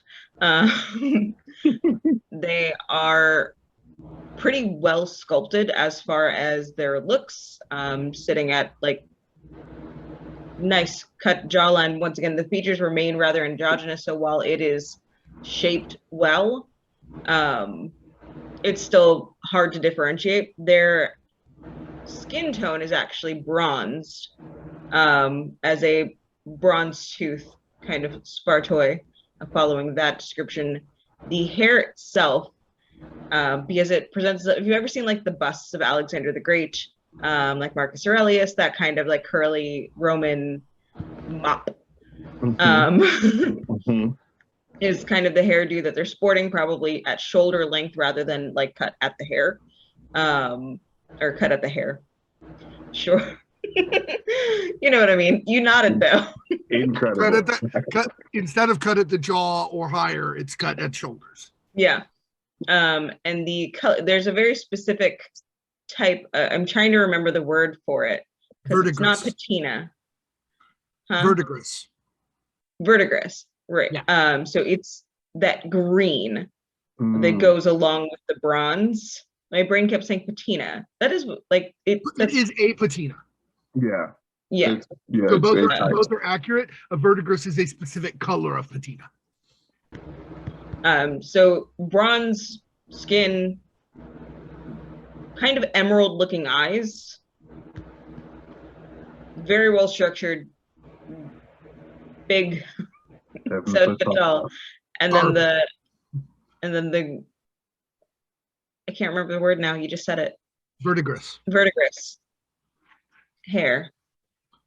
They are wearing chainmail. They have both a longsword and a warhammer, carrying a shield, plastered with that lovely icon of their goddess right center chest hold, and then on the pauldrons as well. Excellent. Yeah, to be specific, the icon of the goddess Kayla is a dove in silver. Nice. It's nice and stamped into their armor and on their shield. And Ignea's symbol is a flame on top of an anvil, usually red gold on iron. Yep. And then the silver fox head for Rev's character, Oldie. Justina, what does Florenta look like? Florenta is about 5'7". She's slender, weighs about 115 pounds. She's olive complected, has dark eyes, and long, wavy black hair. And is really happy to be with all of these very noticeable people. She just wears like black and dun, just nature colors. And she can turn it up to look impressive when she wants to, but she also has mastered looking really nondescript. Important skill set. Absolutely. Accessorizing. Right. With all these wonderful, and I have no holy symbols on me, so I remain unaffiliated. All right. So you are following the young man out of town up into some higher ground, but not quite hills, a high ground pasture area. No more than 15 or 20 minutes outside of town. You're also accompanied by the gentleman who tells you as you're going, the gentleman in the plain leather armor who you were dicing with, who's going to escort George back home. What's his name? His name is Heinrich, and he's actually quite a bit paler than a large amount of the people here. And with a name like Heinrich, he's probably Northern Theodonian, which means he has more Northern Barbarian blood than most Regans would. That means he's still probably only slightly paler than Q actually is. Nice. So, but he does have super straight black hair, which is one of the things that gives away that he's got more northern blood. Not the color of the hair, because Regan's come in every color of hair, but the fact that it's straight rather than curly. And so he's accompanying you. George leads you up into the high pastures. And as you're moving into the high pastures, the atmosphere, the air itself is chillier than you would expect at this time of year before the sun has gone down. There are faint wisps of fog on the ground like you'd expect in the early morning, and dew on much of the greenery. This is not, none of you are particularly outdoorsy other than Old Mine. So Old Mine, or are any of you proficient in nature? Or? Yes, exactly.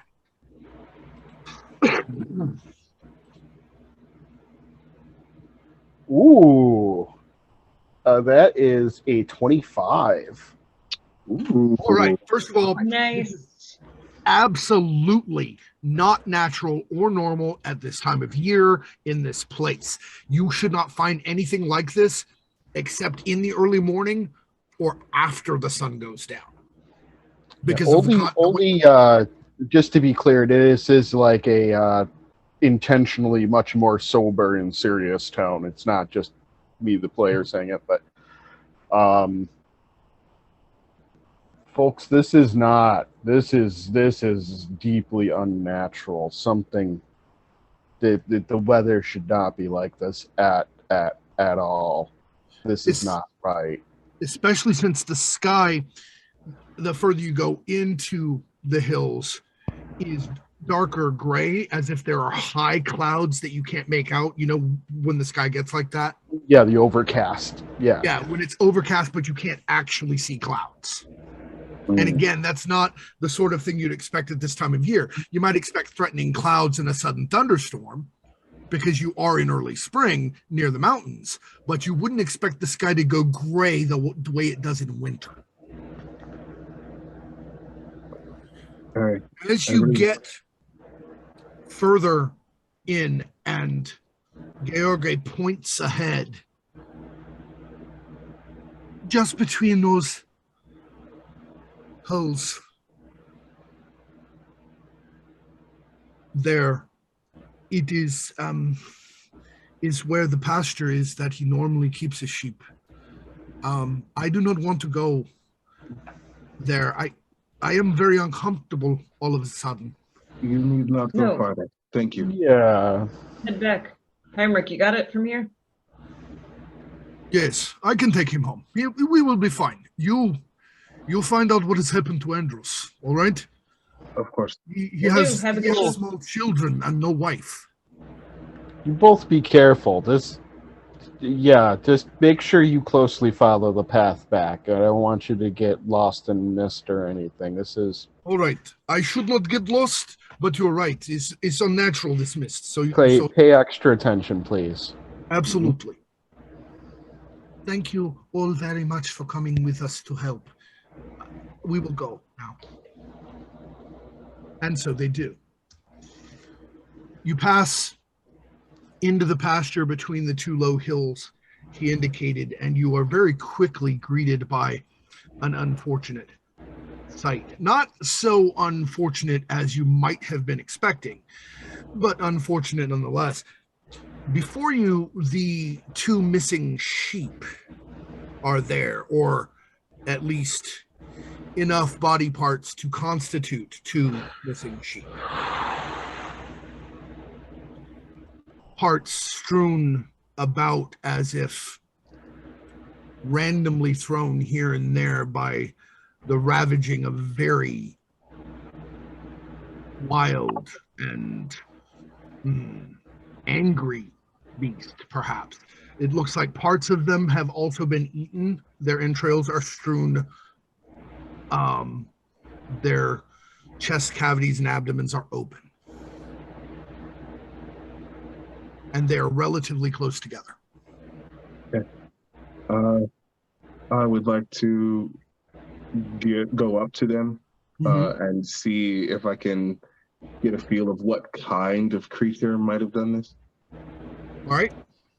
First, give me a perception or investigation, whichever one is better, which I think in your case is perception. Perception, yeah. Yep, +7.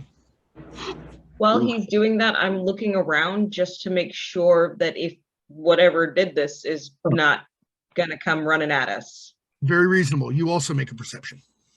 Okay, for my perception, I got a 21. Very good. It's not as good as it could be. That is a 12. Hold that thought, Del. I'll be right with you. Nothing will happen until I have described what everyone has sensed. Justina, what is Florenta doing while Luca is on watch and Cole is examining the bodies? She is going to hide. She's going to sort of creep about and scout a little bit. All right, And go ahead and roll a stealth for me. All right, that is a 19 plus That's a lot. 8. So Nice. 27. Yeah. Nice. You hide quite effectively, which is pretty impressive because there's really only low brush nearby and some upstanding rocks and one big tree on the other side of the pasture, which, by the way, that is the map that I have up on Owlbear Rodeo right now is the pasture. And I'm going to go ahead and at first place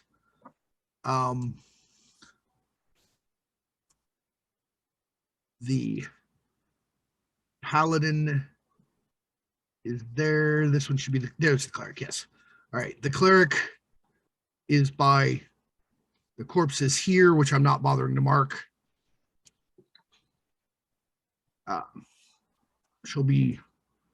Florenta will be over here behind this rise and these bushes.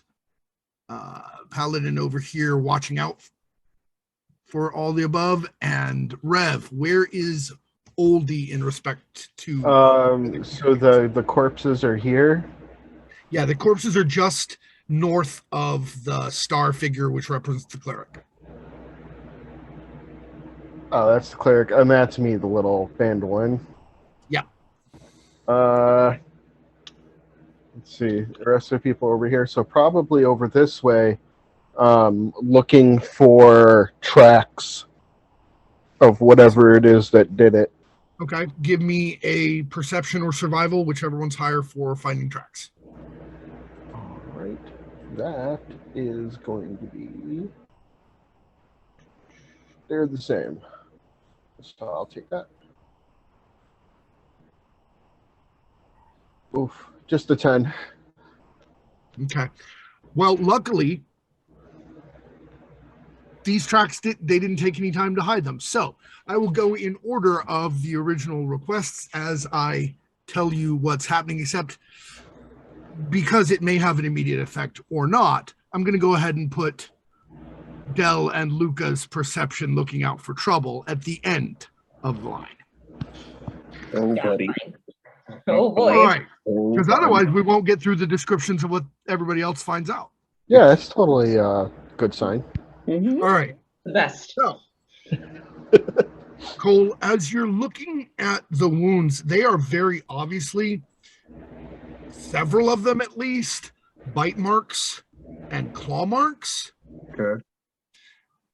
But there are also very obviously to your trained eye the marks of well-crafted but intentionally jagged battle axes. Battle axes. The teeth and claws, by your guess, probably happened after the battle axes. The killing strokes were the battle axe. Would that say? I'm assuming would that say barbarian to me? It might well say barbarian. Let me take a quick look. You may roll a medicine to examine the wound. Wonderful. Heck yeah, that is a 19 plus 7 for 26. Yeah, they may well be barbarians, but the bite marks are definitely not human. The bite marks are some sort of animal with an extended jaw. Unfortunately, you're not trained in nature, so you don't know what kind of animal it might be. Okay. So, but they're big, like the bites are big? The bites are at least human-sized, if not slightly larger. Okay. But an extended animalistic maw. Gotcha. So would it be like potential thought like a riding animal, just like a carnivorous one? You really don't have enough information. Okay. It's definitely a carnivorous animal with sharp canines and tearing teeth. That's Gotcha. And an extended maw like most carnivores have. Cole is relaying that as he's making these findings. Right, and at the same, just before you're relaying it, Luca's still looking out. Meanwhile, Luca, while you're looking out, you have completely lost track of Florenta, and happens, I'm sure. Right, and Oldie, you find tracks. They look mostly humanoid. They're definitely unshod. They have long, sharp nails on the ends of the toes.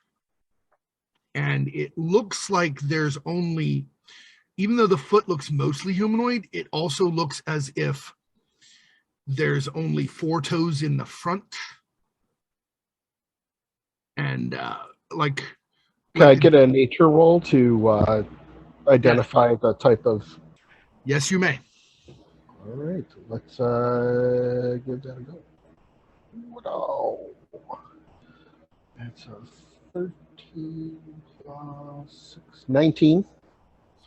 Yeah, those look like the back claws, the back feet of a wolverine, but humanoid.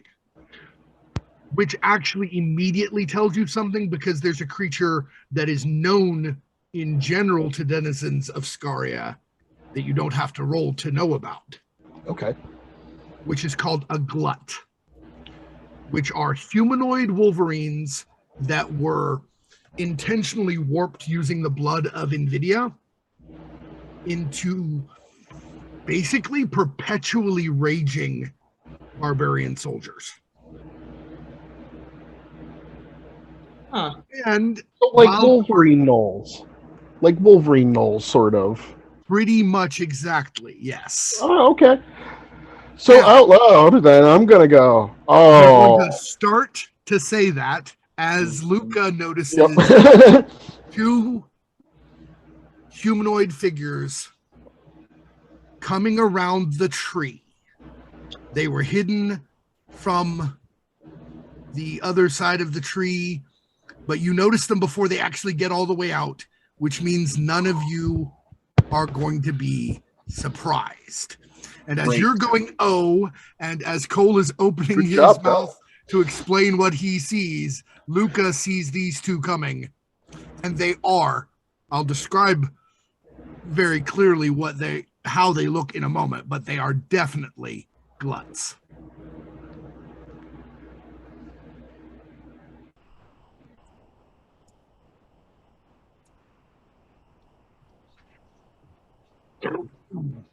Hopefully you can all see that, yes? Cool. Yep, I saw them pop up, one on each side of the tree. Yep. All right. Gluts are shorter than human, but not quite shorter than human average, but not quite as short as dwarven average. They are almost all in the region of 5 feet tall. They have the extended face and maw of a wolverine, with white and red froth pretty much constantly dripping from the sides. Lovely. Their eyes blaze with that kind of bloodshot look that you normally only see in a barbarian while they're raging. Their hair and fur pretty much constantly stands on end and is very spiky and off-putting. The smell coming off of them is extreme enough that when the wind shifts to coming from the north, as it just happens to do, you can smell the carrion on their breath. They are not picky about what they eat. In their hands, they carry large, well-made but horrific-looking battle axes that are almost as much of a mockery of the art of blacksmithing as these creatures are of natural wolverines. Covered as they are in heavy muscle, black and gray fur, and wearing only loincloths to protect them from the elements. And they are apparently preparing to charge.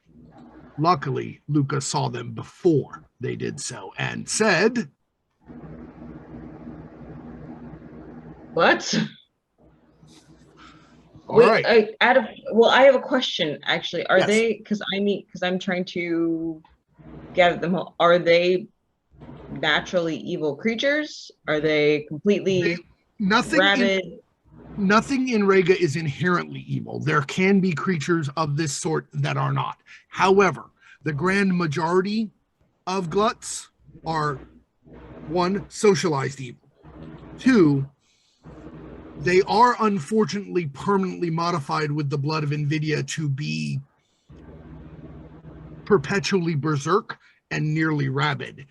So for one of them to become good would be almost literally an act of God. Okay. So good time. Well, because I'm trying to look at things in the perspective of my oath. If it Absolutely.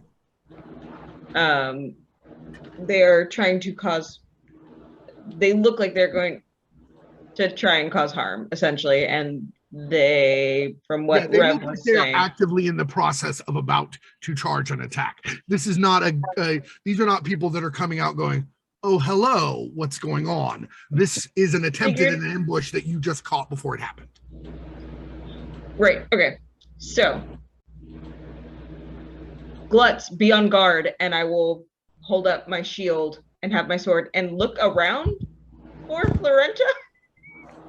Very good. No All longer right. next to me. Now, at this point, you guys can either roll your initiative or you can let my system roll it for you. From now on, this choice is, basically you make the choice now and we'll stick with that from now on.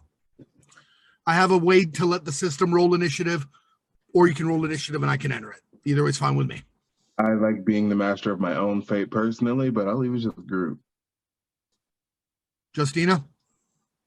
I like to roll my own initiative. Very good. Del? Your die roller hates me. That's true. Rev? Oh, it sounds like a decision's already been made by the group, so I'm Sure, good. but I like to, I trying to be careful to make sure to hear No, everybody. I'm fine. Yeah, it's good. Good. Okay, so everybody go ahead and roll your initiative and let me know what it is. Nice. What you got, Cole? 14. 14 it is. Very good. Yes. Florenta? In second, I am getting, there we go. 15 plus, I'm trying to find the modifier for my initiative. Oh, plus 4. So 19. Cool.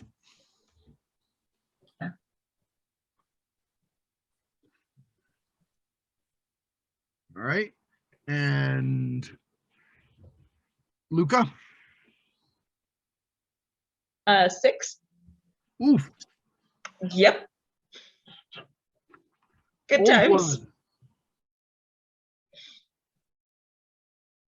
I think you're Oldie, are you muted?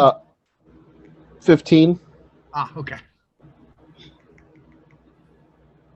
It's a good thing I've got a shield. Indeed. All right. Exactly. Unfortunately, one of the gluts moves very rapidly indeed. Hmm. No, that's not the one.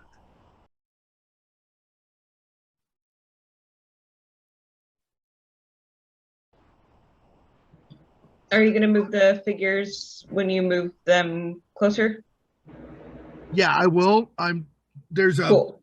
there is a like a measure thing, but there's a distance measure, but I can't get it to work. There it is.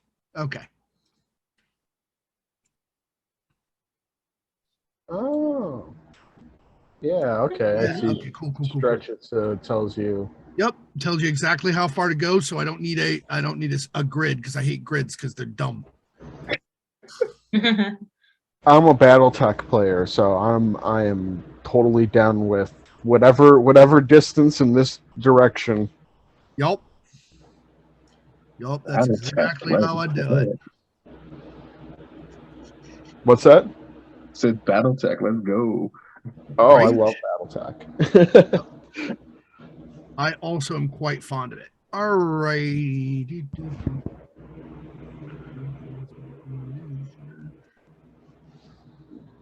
All right. So he cannot, in fact, reach any of you immediately because and also attack because that is the distance he can move. So he's going to move about there, and then he will actually dash in order to get into fight, but that means he cannot actually attack. That I didn't move that. I don't know why it moved. Put that back. I think that was me. It Oh, you froze. put that. There's I no put permissions. a There's no double. permissions, so any of you can move the figures. Oh, fine. I'm so sorry. It froze for me, so I was like clicking. Yeah, so that is actually its complete action, I believe. Yep, that is its complete action. So next, it is Ew. Florenta's turn. Much too close to that bird there. Okay, buddy. so it has not yet engaged with, that's Oldie, right? It has moved up to Oldie. It Mhm. is in melee with Oldie. It has not been able to attack because it had to dash to get to him. Do I get advantage to fire with my short bow from being hidden? Yes, absolutely. You are hidden, and I already checked the perception, and it did not match. So yes, you absolutely do. Okay, so I got an 18 to hit. That will hit all day and a good bit into the nighttime. All right, excellent. Do you roll damage or do I? You roll damage. Okay, good to know. All right, so it is Get that sneak attack, baby. Indeed. 3d6 plus 4. Sneaky.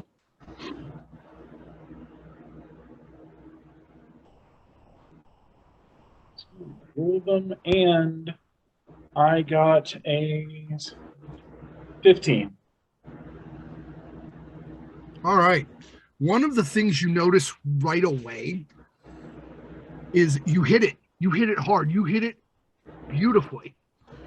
Arrow does not sink in as far as it should, just like you have seen when a barbarian is enraged and fighting. Oh, no. Mm-mm. Okay. Mm. So I'm going to take, I So get a you bonus actually action, did- correct? Huh? Go ahead, sorry. So just so you know, they have resistance. This is bludgeoning, piercing, and Yeah. slashing. And this one has taken 7 points and Okay. does not seem particularly perturbed by it. They might not have even noticed. The arrow is sticking out of them, though. So I get a bonus action, correct? Correct. Forgive me, I'm new to this 5e thing. Yeah, you get a bonus action which you can use to dash, hide, or disengage. I'm hiding. Yeah. And I got a 19 plus 8. Nice. You also totally still have 30 feet of movement because movement and action are separate. Okay, so I am going to move 30 feet to the north. Okay. I'm letting you move stuff, so. Okay. Directly north or like along the ridge? Along the ridge. I'm staying hidden, Wise. So like that? Yeah, just, however far 30 feet is. Well, I was measuring it, but I was also pointing the direction. Oh, okay. Yeah, northward, I guess. So there North is toward the top, I'm assuming. Yeah. Yeah. Okay, cool. Right there. That's very good. Now, I have just one question. Does this mean I have flanked that one? No, flanking requires you to actually be in melee on opposite side, but Cool. if they can't find you, you'll still have advantage anyway. Fantastic. Thank you. There are a number of ways to get advantage. Flanking is only one of many. Right. Okay. If the enemy is within 5 feet of an enemy of them, you get sneak attack as well. Right. You'll get sneak attack even without advantage under that circumstance. Yep. As long as they are even mildly distracted by having a friend of yours or an enemy of theirs, rather, within 5 feet of them. Very specifically, an enemy It makes of it theirs. really easy to shoot into melee and get advantage. Yeah. All right. So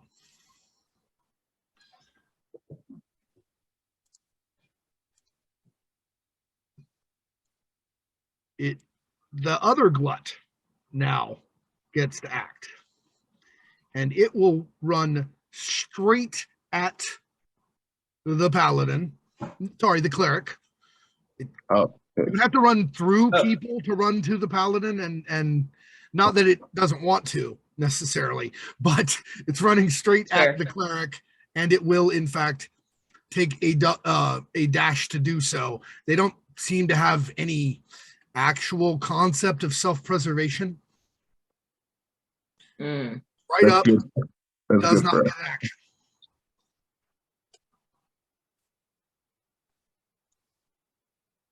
Old blood. All right. And just so you know, Cole, you're next up in the initiative. Yeah. I will try to remember to tell the next person who's on deck.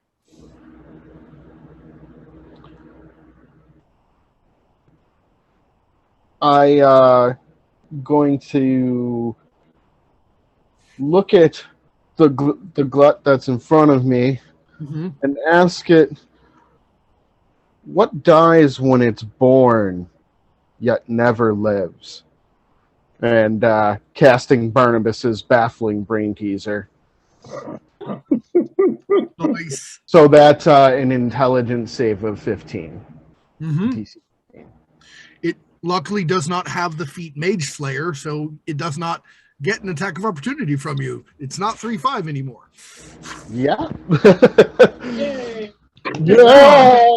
Yeah, all the concentration checks. Oof. Barnabas Baffling Brain Teaser is a custom spell I created, and as you say, it does have an intelligence save. So, yeah, so it rolled a 1. I'm sorry, no, it's still bad, but not as bad. It rolled a 7, but it's got a -1 modifier. So, so it got a 6. Okay, and, so still not enough. Go ahead. No, not at all. So go ahead and describe. Do you want to describe the effects of Barnabas Baffling Brain Teaser? Yeah, I posed that. I like it probably like at first you guys are probably like what, because I'm asking the glut a riddle instead of doing anything. But the glut sits down and he's like, what die? What dies when it's born? But never it is. What dies when it's born, but never lives? Is it a tree? Is it a tree? No, that's right. That's right. That's right. That's right. Just so you know, Yeah, it it's is just doing- yeah.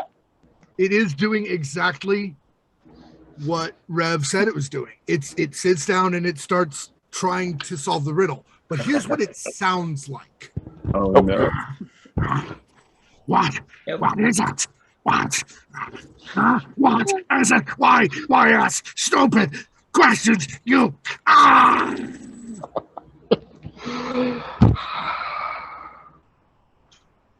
Oh, buddy. It's okay. We all had a big day. Indeed. Cole, Woo! you are on deck. All right. So you said one of them moved right up to me. Correct. Fantastic. So Cole grabs shield and warhammer, brings the warhammer up to his face, and he just, with eyes flaring into life, full of flame, he blows on it like you see, a fire breather blowing onto a torch, and from it, a warhammer made completely of fire, bright and divine, springs forth. I'm casting spiritual weapon. Which only takes a bonus action. So, Yeah. what is your other action? I'm gonna hit him real good. I thought that might be Real the case. good. And I believe the spiritual weapon can attack as well. It will. I will do so with the spiritual weapon after, or you can do so with the spiritual weapon after you do your main attack. Okay, we're gonna do main attack. I've got the shield up, so this is only one-handed. Mm-hmm. That is going to be a 15 to hit. 15 total. Yeah, 15 to hit. The hammer slams into its side to no effect. Apparently, it has very thick natural armor. No, but I did the face. Did. No? Okay. Okay. No, I love you, but no. Okay. All right. This so is I'm gonna why people roll- need to donate that $15 Right. and give us those bonuses so we can be like, This is just the Deal. first. So that there is a chance for you to pull off something like that. Yeah. Sure. I'm gonna go Bonuses ahead and include roll. things like inspiration, guys, which is the getting to re-roll a 20, that kind of thing. Yep. Yeah. All right. I'm gonna roll the hit for the spiritual weapon. Harpicon. Okay, that one's much better. That is 14 plus 4, 18. No, wait, more, I think, because it's my spell attack, casting. Yep. It's your spell attack. Yeah, so proficiency 2, 5, so 21. That absolutely hits. Fantastic. And what's the damage on spiritual weapon? Un moment. Okay. I have my my homebrew stuff open. I don't have the actual normal stuff open. That is fair. I forgot to write It's down. okay. You're only using it's a second level slot, so it does force damage equal to 1d8 plus your spell casting modifier. Fantastic. Which means it will ignore its resistance. So that's 11 points. Very nice. Cool beans. And that will be my turn. And a relatively successful one it was, in fact. Thank you. All right.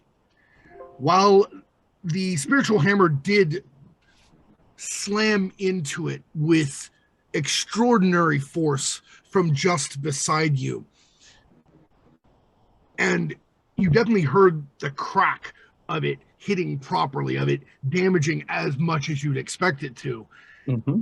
This thing does seem to be pretty tough, so it's still not going down. It may not even be close. Of course. Luca. And then after Luca, it will be a glut. and Oh. then Florenta after that. So Luca, go ahead. I get to go before the blood. That is Well, Well, the yeah, blood's at the top of the you go at the initiative. end and it goes at the top. And Right. why do you gotta ruin the illusion? That was some people out there painful. might not know how the D&D 5 system works, and we just got to teach them. Thanks. Okay. One of them is playing at the table. All right. So the one sitting in front of Oldie, because Oldie is who I am closest to. Correct. What I will go ahead and do is, because it's a bonus action, I will go ahead and do Compel Duel. Okay. Heck yeah. So Luca kind of starts moving forward. So if you are indeed in the mood to fight, if you are in the mood to embrace violence, then I encourage you to embrace it towards myself. I would rather us not have to dally, but I'm not opposed. Very good. Okay. It has to make a wisdom save. Yeah. It won't immediately react because at the moment it's incapacitated by a different spell. Which But is why I'm not engaging it. legit. All right. So it has to make its wisdom save. I'm sure wisdom is a very high level with these things. Oh, of course. It rolled up to a 15 and then back to a 5. Yay. Oh no. Yeah, the 5 is good because that's its saving throw. So, yeah, and its save bonus is not, in fact, huge in that regard. Total of a +1, so it got a 6. This is below your DC, so it will now suffer all the effects of Compelled Duel, which are, to wit,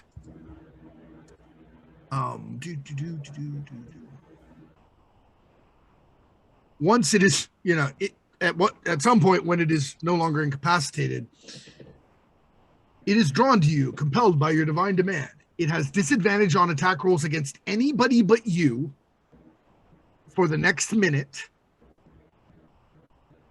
It has to make a wisdom save every time it tries to move more than 30 feet from you.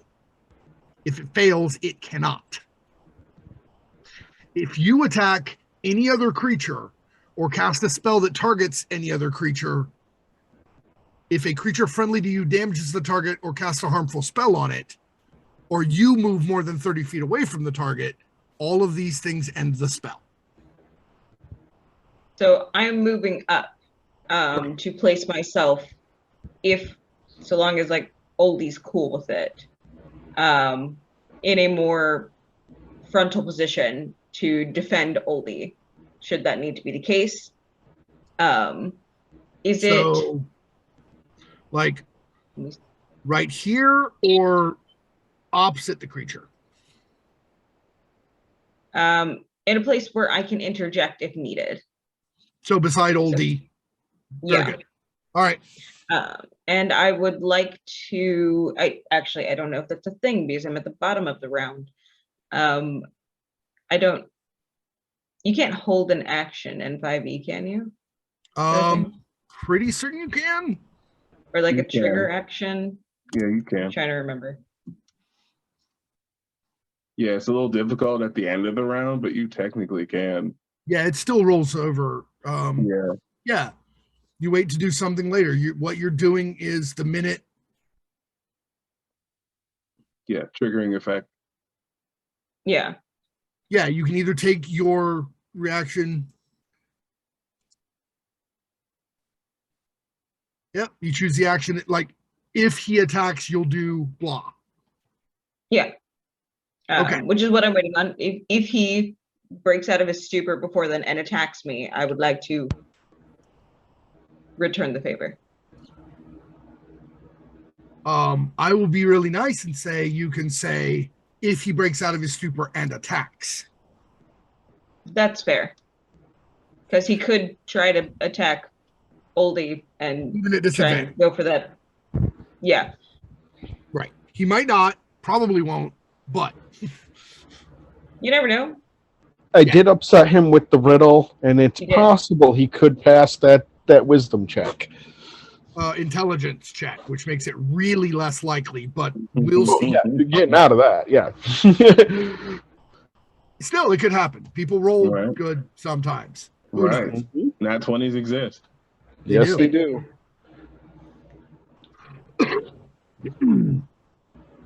Yeah, And let's as I lose recall, it. you cast your spell, after Florenta had shot him rather than before, so that's good. Cool.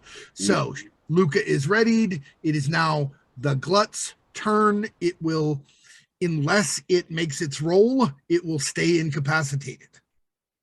Roll low, roll low, roll low, roll low. All right. It rolled a 12, which gives it an 11. What is your DC? 15. Yep, I Yeah. thought so. It is Yeah. still sitting there, rocking back and forth, going, "What is riddle? I hate riddles. Stupid halfling. Eat you. No. As soon as I figured this out. I'm gonna eat you, but I have to figure this puzzle out first."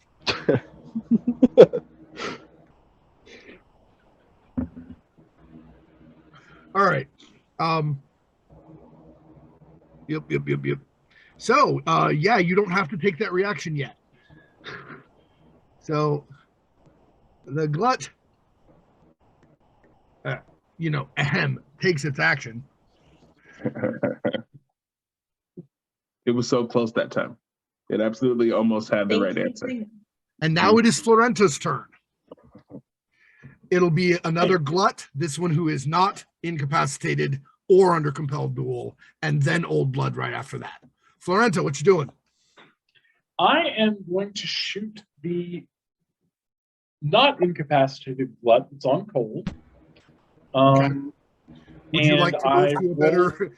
Would you like to move to a better position to do that? Yeah, Yeah, 'cause right absolutely. now you'd have to shoot through everybody to get at the other. Right. All right. So You could actually, I think, with 30 feet.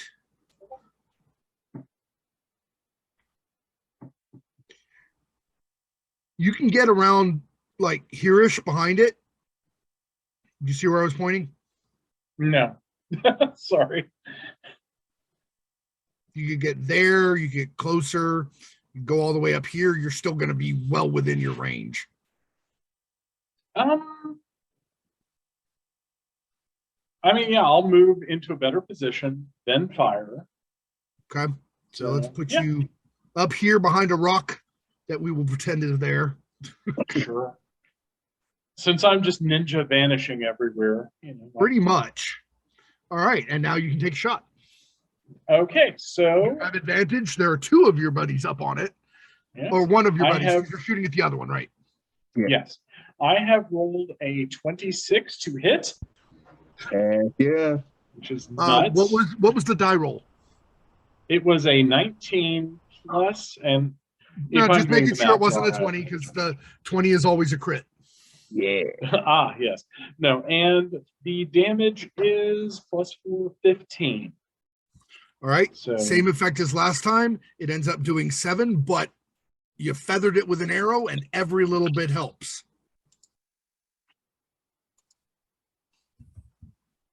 and then I am going to use my bonus action to hide again. So, That makes sense to me.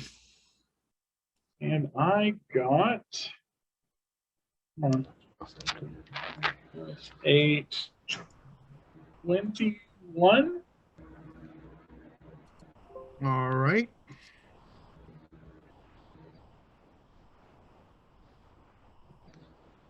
I'm just mostly annoying. Yeah. Doesn't look like they have even realized you're there because they got a 4. Oh God. These poor babies. having a time. That may have been the first time anyone's ever called a glut a poor baby. I mean, They just think they're growing arrows or something. It's Right? weird. it's Wouldn't be the fine. first time for them. Right. Right. Wouldn't We're be a the So good first party. time. We're a good party. We have sympathy for everybody. We're like, oh man, we feel bad for you. it is, the second glut's turn. And it is He gets one. right. So now a glut is actually going to try to do a thing, Cool. which unfortunately includes wailing away as it swipes in with the battle axe from the right, and moments thereafter lunges even further forward to attempt the bite. They are going to attack recklessly. This glut gets advantage on weapon attacks, but all attack rolls versus it also gain advantage. Oh.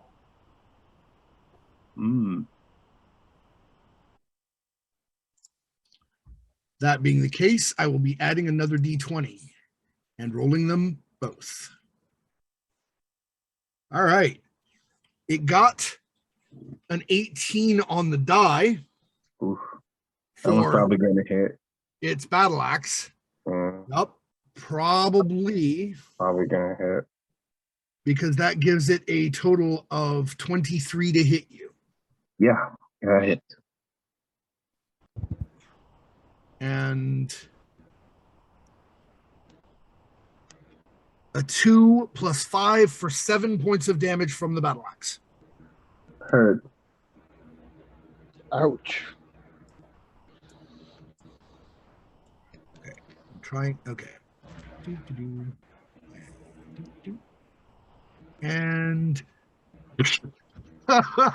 even with advantage, it rolled a 3 and a 4 on the bite, Yeah. No. giving it a total of Mhm. 8 and 9.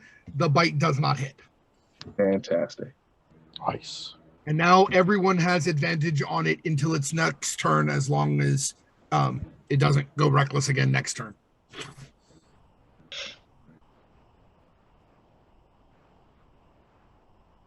Old Blood.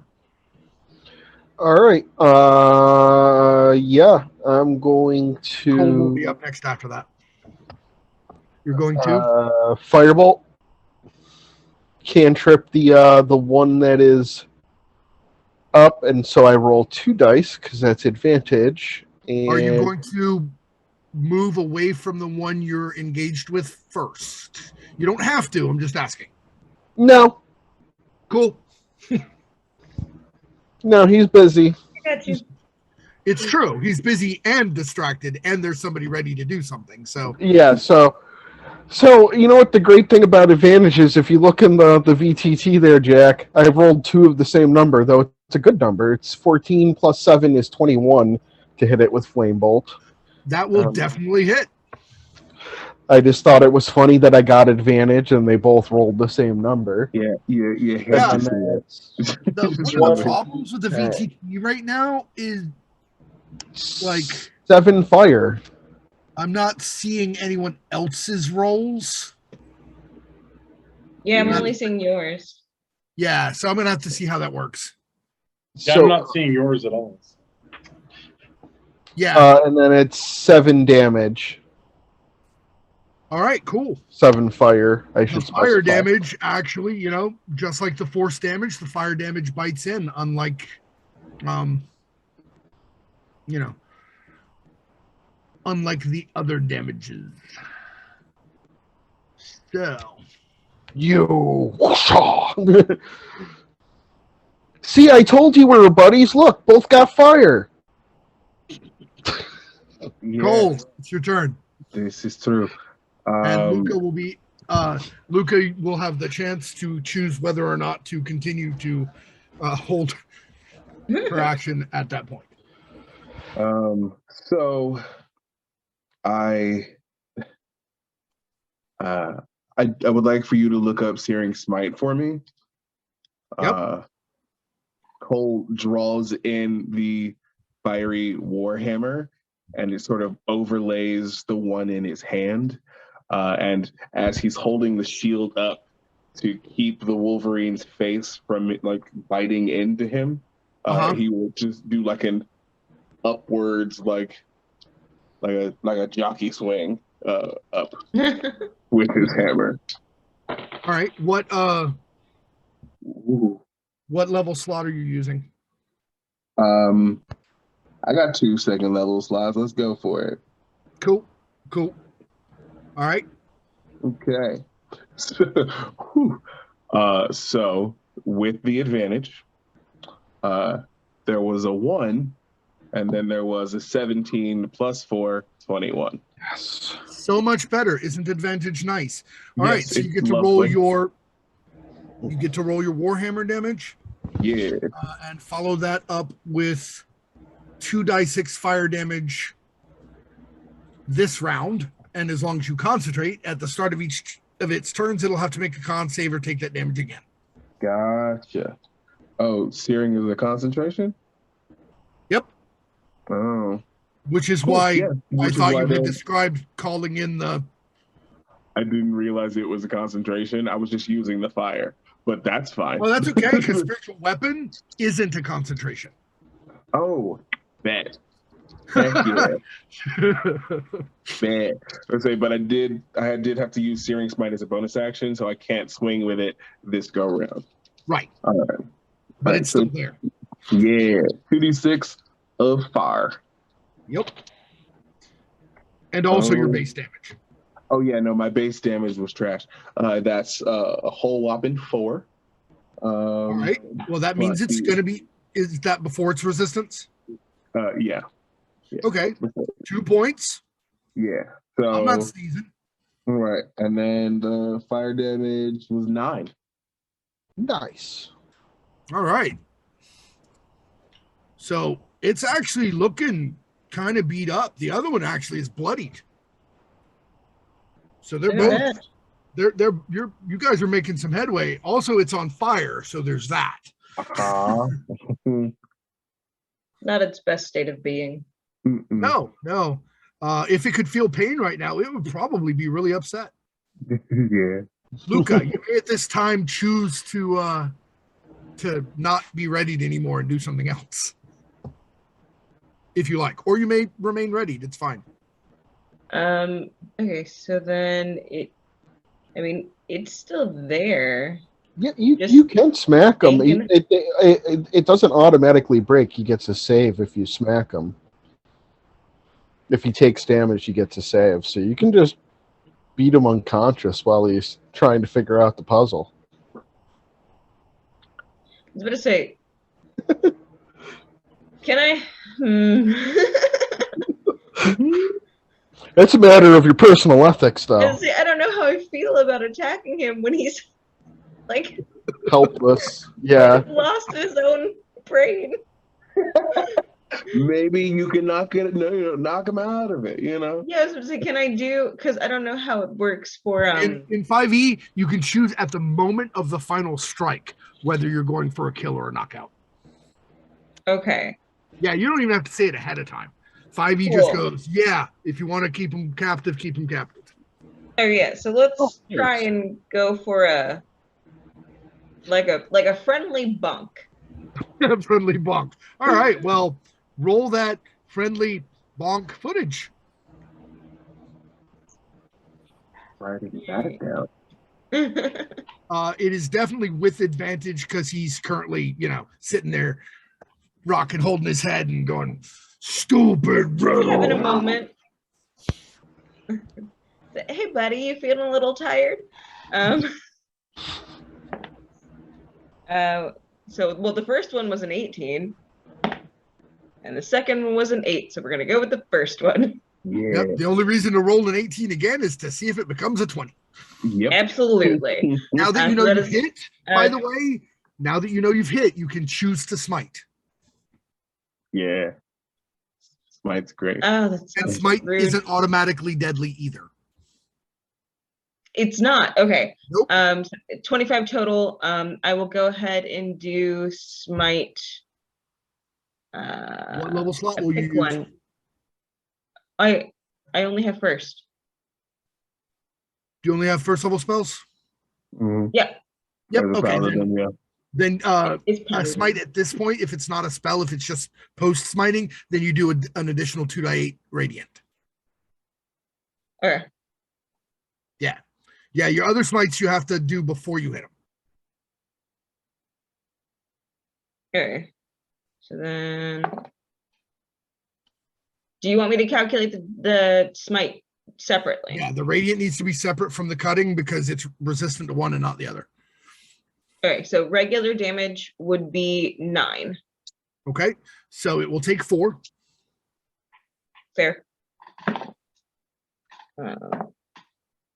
12 for radiant damage. Woo-wee. Yeah. Nope, that one actually is now unconscious. I think Yes. he was feeling tired. Boom! Yep, one of the I guts wore 'em out never for got a you. chance to do anything because of a riddle, and then was knocked gently unconscious by the Redemption Paladin Smite. Because if anybody's smite can knock somebody unconscious, it's the Redemption It's Paladin. Redemption Paladin, yeah. He For needs sure. a timeout to think about his life choices. Excellent. All right, so that's the wrong glut. Put that glut back in there. This glut is out. All right. So Luca has gone, Mhm. and now we are back up to the top, which was the glut who she just knocked unconscious. Okay. So it is now Florenta's turn. Okay, I am going to. So I do have a question. Yes. Would Cole and Oldie have advantage this round against the creature or not at this stage? Against the remaining one? The remaining one, yes. Yeah, this one's dead. So I'm going to move it up. The one that's directly in front of Oldie and Luca, that one's dead. I'm not Yes, taking the that marker one's off the gone. board. Yeah, It's not yeah. dead. It's unconscious. So I'm It's not taking the unconscious, marker off the yes. board. No, the one in front of Cole. You So I'm nobody's asking. got it. Everyone gets advantage on this one because it attacked recklessly. Okay, Oh, until its excellent. next turn. Yeah. Yep. Yeah, until it gets to go again, everyone has advantage on it. 1 second. Just looking at my sheet. Now, just to be clear, that's how full round actions work in 5e, right? It's until the next turn tick in the next round. Yeah, Unless it generally says it'll otherwise. specify whether it's at the beginning of its next turn or at the end of its next turn. Okay. Yeah, it depends on the action. Some of them say it differently. Okay. But yeah, it specifies in this case that until the beginning of its next turn, you get, because it took a reckless attack, you get advantage. It's just not guarding So itself. Right. So I suppose I'm going to attack the one that's on Cole. Going to shoot it with the short bow again. I got a 19. That'll do it. plus- Yeah. So I got a 19, and let me roll the damage. Yeah, you watching closely now, you realize it's natural armor puts it at about an armor class of 16. Okay. All right. Get rid of the So 20s. close. Yeah, that first time. So close. Roll them. All right. So this time I get a 14. All right. Well, that is after having and rounding down the same amount of damage you have done each time. So you put 7 more points of damage into the remaining glut. Now, it is looking really rough, but it is not yet dead. And Sir, I take have a rolled nap. my bonus action to hide, and I got an 18 plus 8. Yeah, it can't beat that, so I'm not bothering. Okay. It's just a shadow. It's fine. Yep. Basically, I'm just, because you kind of have to move if you're sniping, I'm just going to put you over Yeah. here. Great.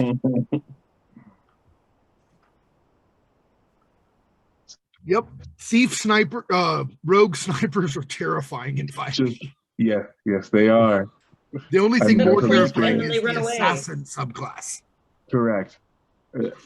Especially if you then add fighter for, extra attacks and action search. Not that I know anything about Yeah, it. right. But the thing is, Yeah. if Florenta was currently playing an assassin, that would have been an automatic maximum damage on the first shot she made. Yeah.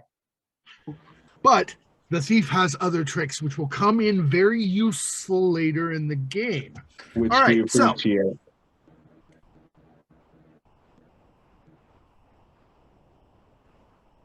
The thing about the assassin is they're a one-trick pony. It's a really good trick, but it's still just one trick. Mhm. All right.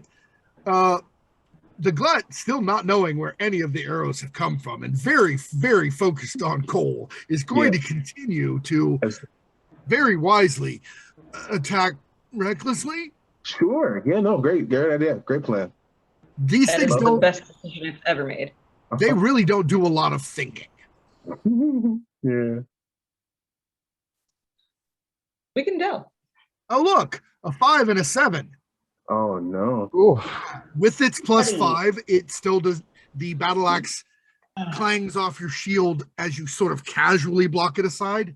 Yeah. It's shoddy craftsmanship. And the bite slams into your shield as well, as it gets a total of 16, having rolled an 11 on both dice. Ooh, that's rough. That's not gonna do it. No, it is not. He's trying so hard. He is. Yeah. He doesn't know how to stop. 8 for effort. Yes, Old blood. absolutely. Oh, they get him. Oldie is up, and Cole is next, followed by Luca. All right, so yeah, let's see. You booped out Riddle Man. So it's just him. So I think I'm just gonna do the same thing. I'm not gonna move. I'm just gonna be like, "You just stop already!" and fling another firebolt at him.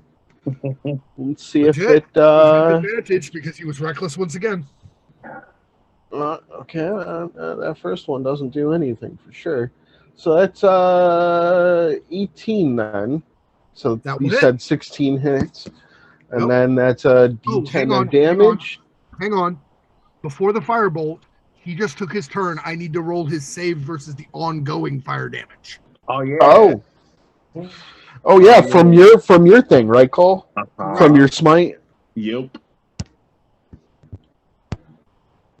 I don't know why I rolled twice, but neither of them succeeded.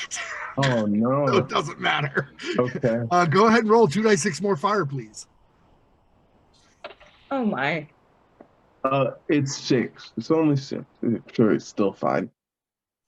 He is not fine. He is not dead, but he is definitely not fine.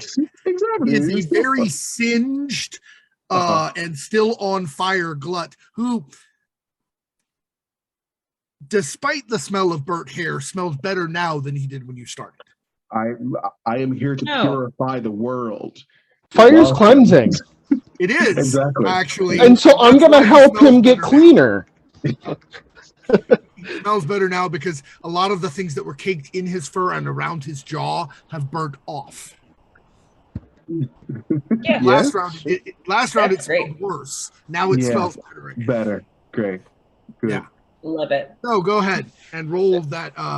And then so I do 7 more fire damage. Heck And yeah. at that point, the glut staggers backward, burning, falls to the ground, and sort of lies there as the flames eat into its skin. And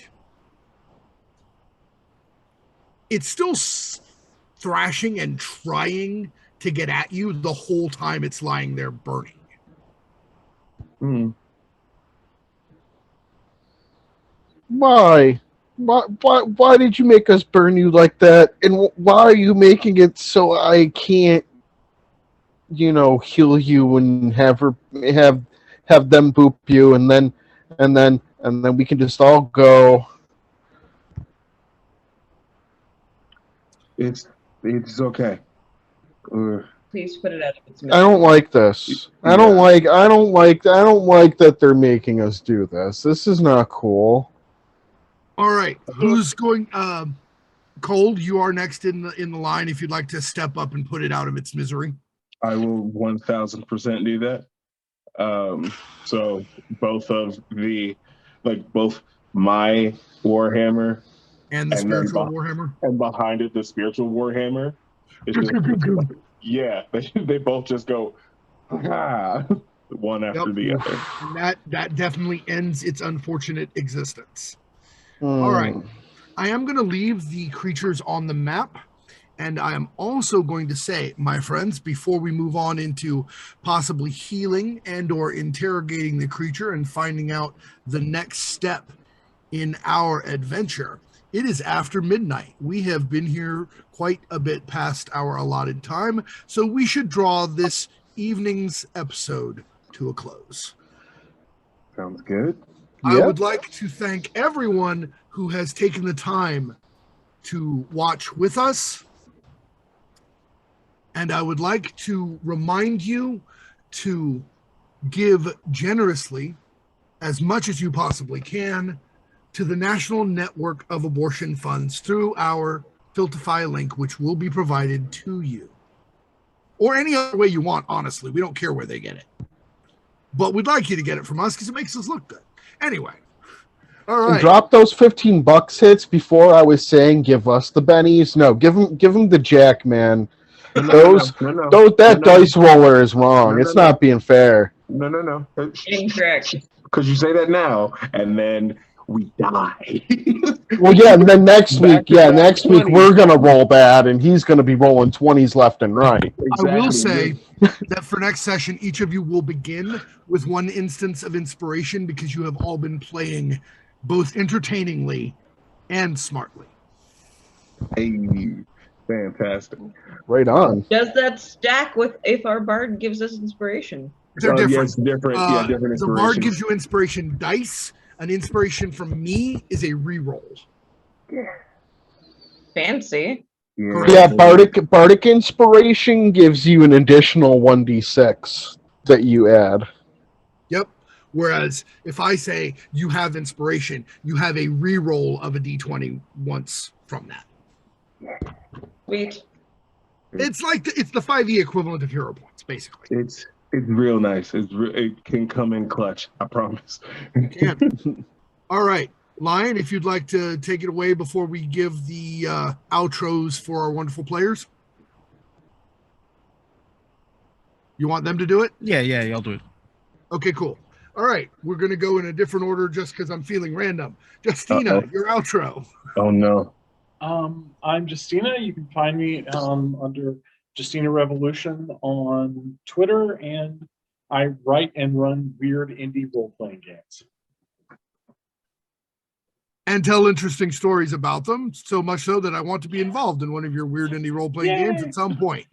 Plus, you're a great player. Thanks, Justina. Thank you. Q, what we got? Q. You can find me on Twitter at Dorian_Black. The A is little. So remember all that the part. other letters is big.